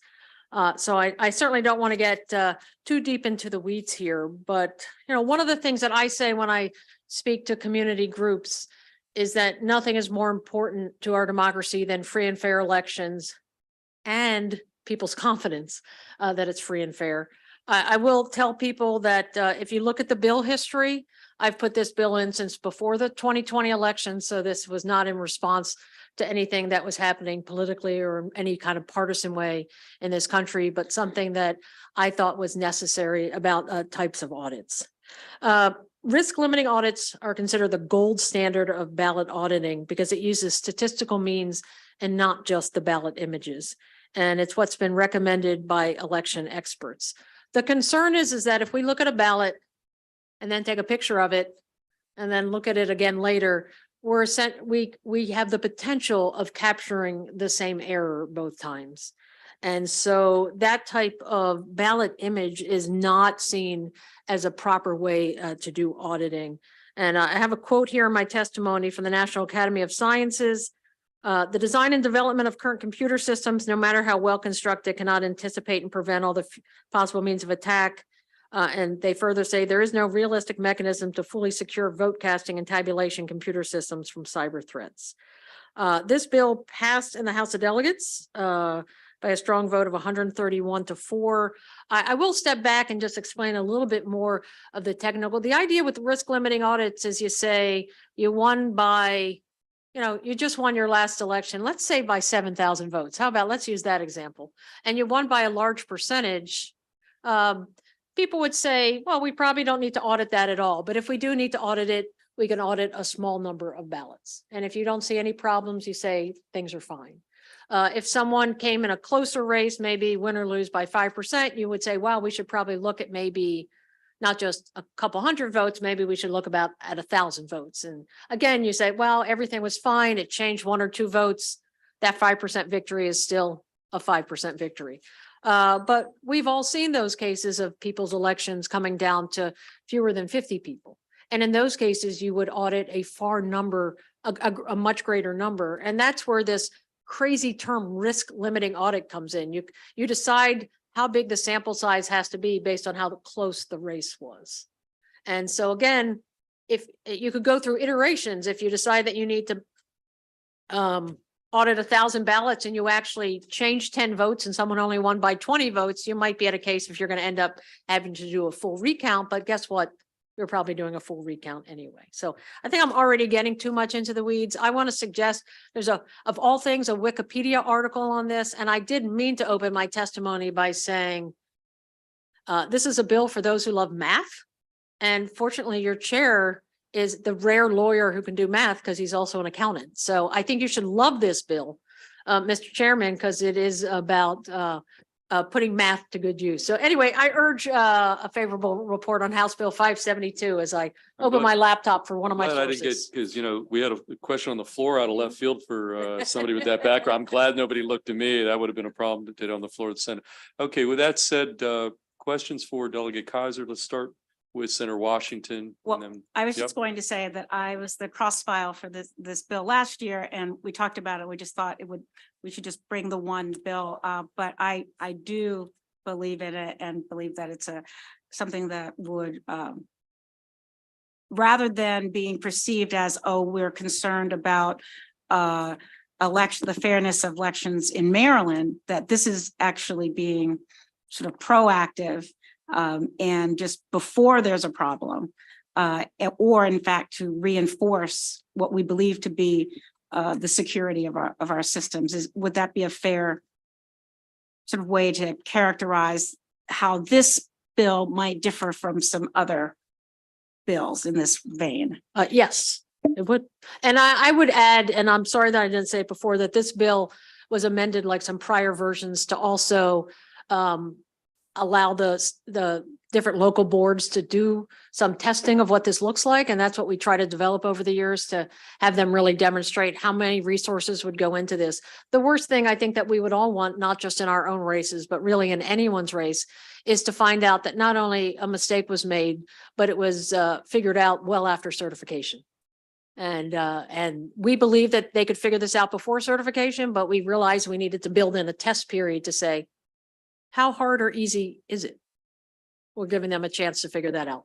Okay, let's go to Senator Lewis Young, then to Senator Augustine. Senator Lewis Young. Thank you very much, Mr. Chair. And thank you for this bill. I like math. I like statistical probability even more. And my question's based on that. I'm a little bit confused as to the methodology by which you construct your sample size.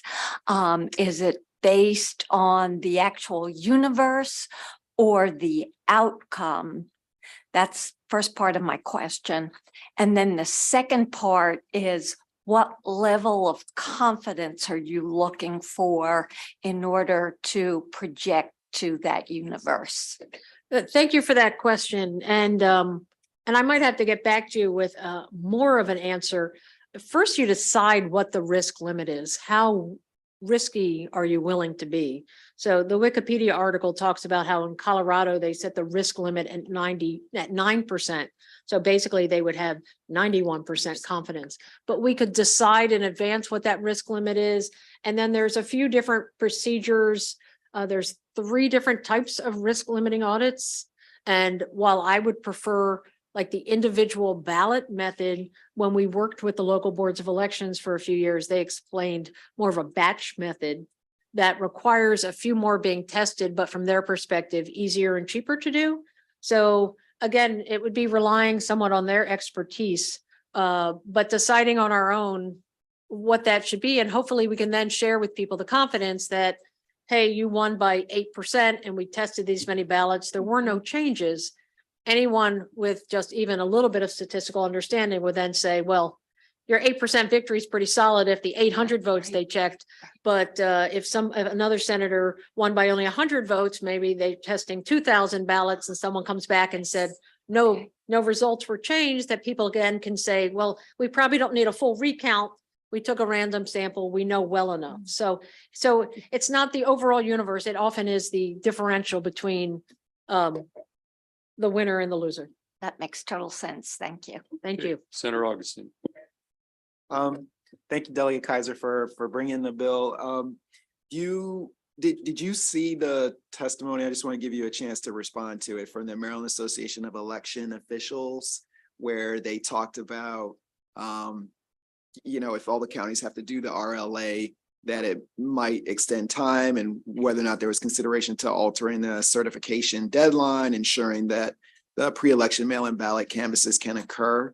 And then also they suggested that because there will be a new voting system, that perhaps it'll be a pilot program for 24. Because there'll be a new voting system in 26. Did you like to speak to that? Certainly. I've worked with Mayo in the past. They did not reach out to me this time. And that's part of the reason why over the years we've developed this study component and working along with them in prior years to say, tell us, how did it go? How long did it really take? How much did it really cost? And I believe we were looking at just pilot testing it, but then potentially piloting it in just a few jurisdictions or on just maybe one statewide race and one local race. And that too would be building the case for the future and demonstrating how hard or easy it is.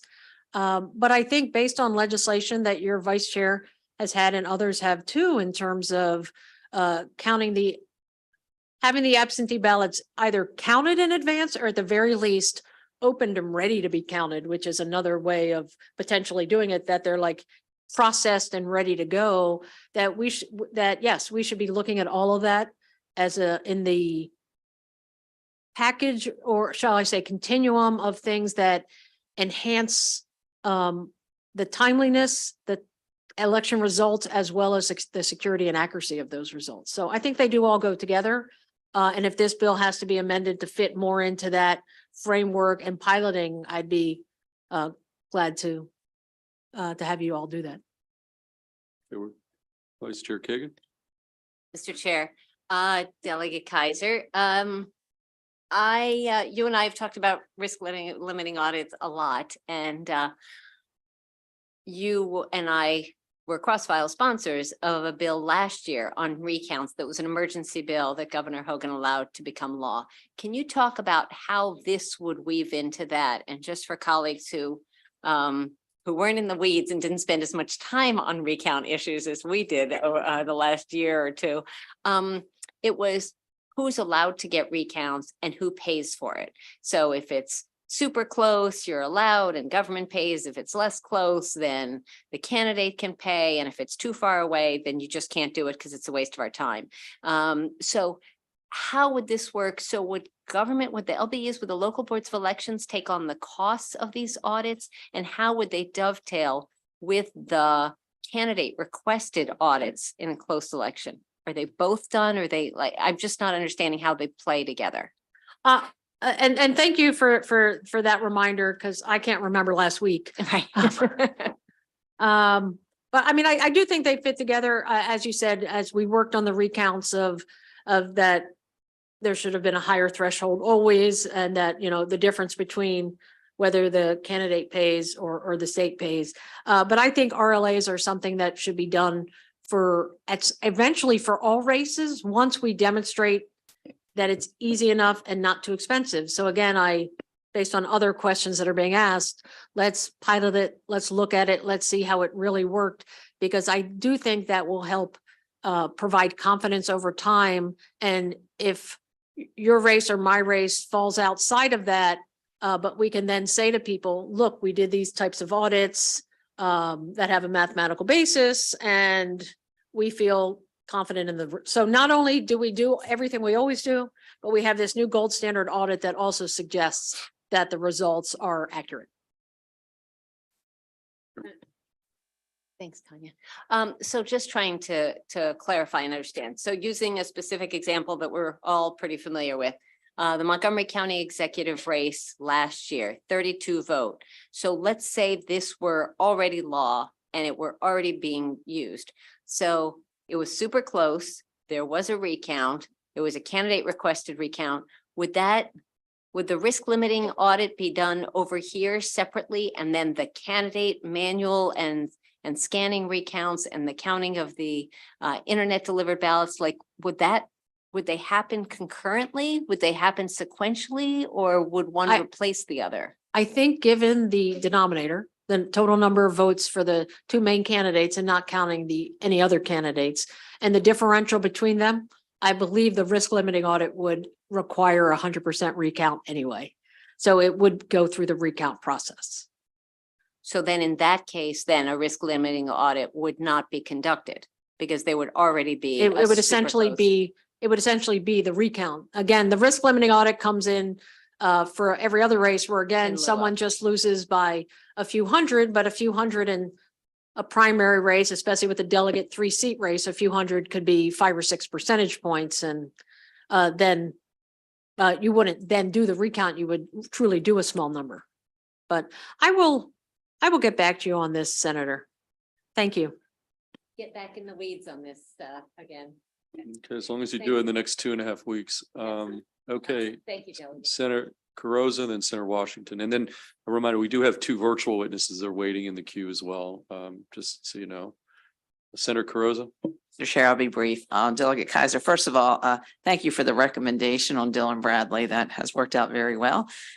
Second of all, just going back to my colleague's question about the local elected officials, since I represent some of these smaller counties that need more flexibility.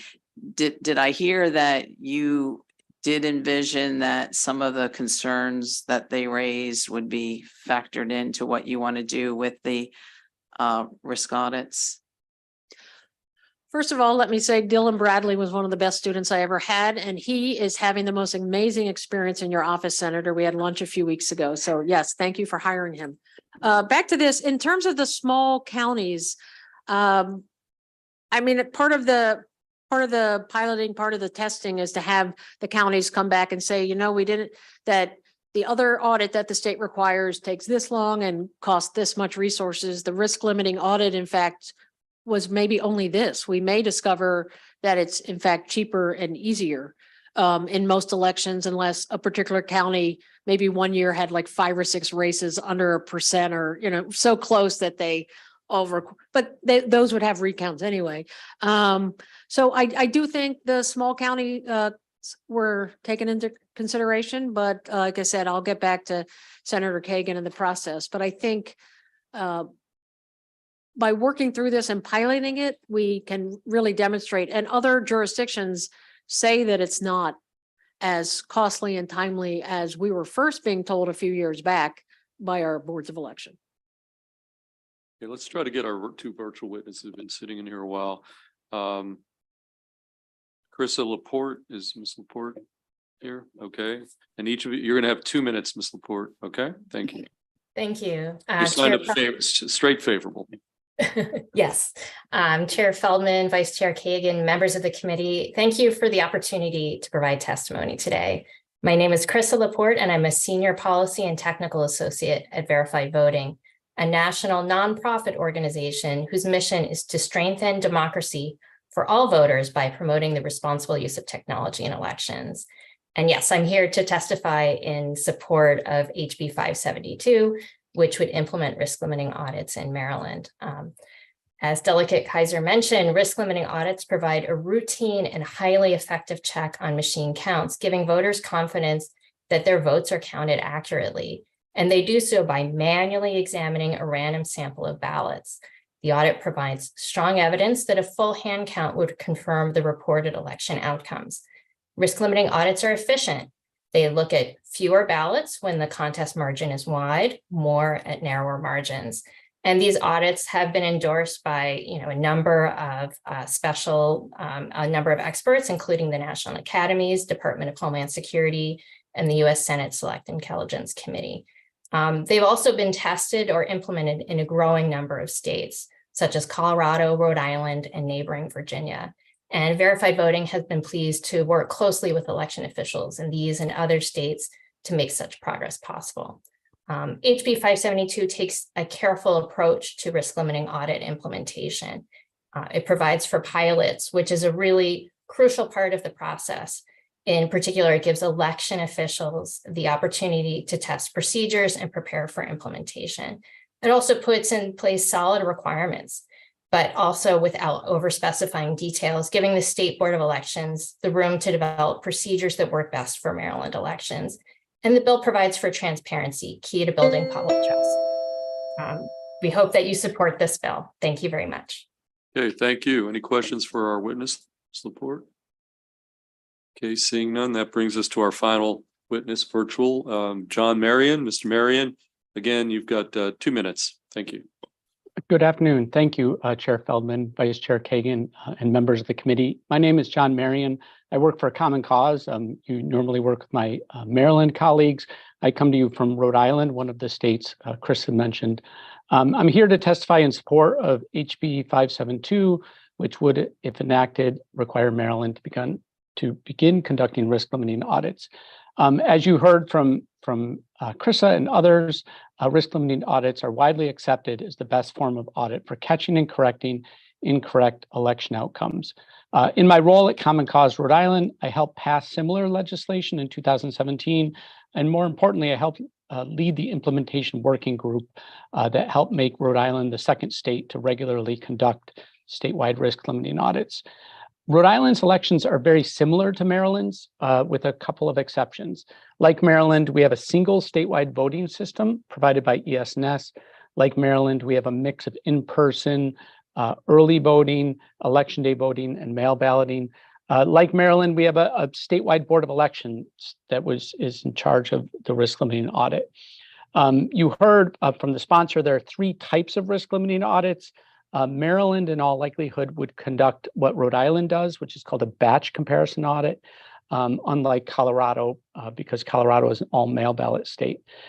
Batch comparison audits, as the sponsor said, do involve a larger workload, but to give you some sense, in Rhode Island, which is about the size of Montgomery County, our statewide risk limiting audit took a little over half a day in November 2020. So once you refine the methods, they go pretty quickly, and smaller counties would go faster.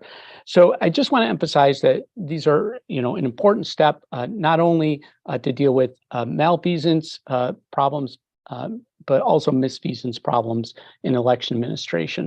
So we urge you to support the bill and risk limiting audits. Thank you. Okay, thank you. Any questions for Mr. Marion or for Delegate Kaiser? Okay, seeing none. Thank you, Delegate Kaiser. That concludes bill hearing on Thank you all. House Bill 572. That concludes our bill hearings for today. But before you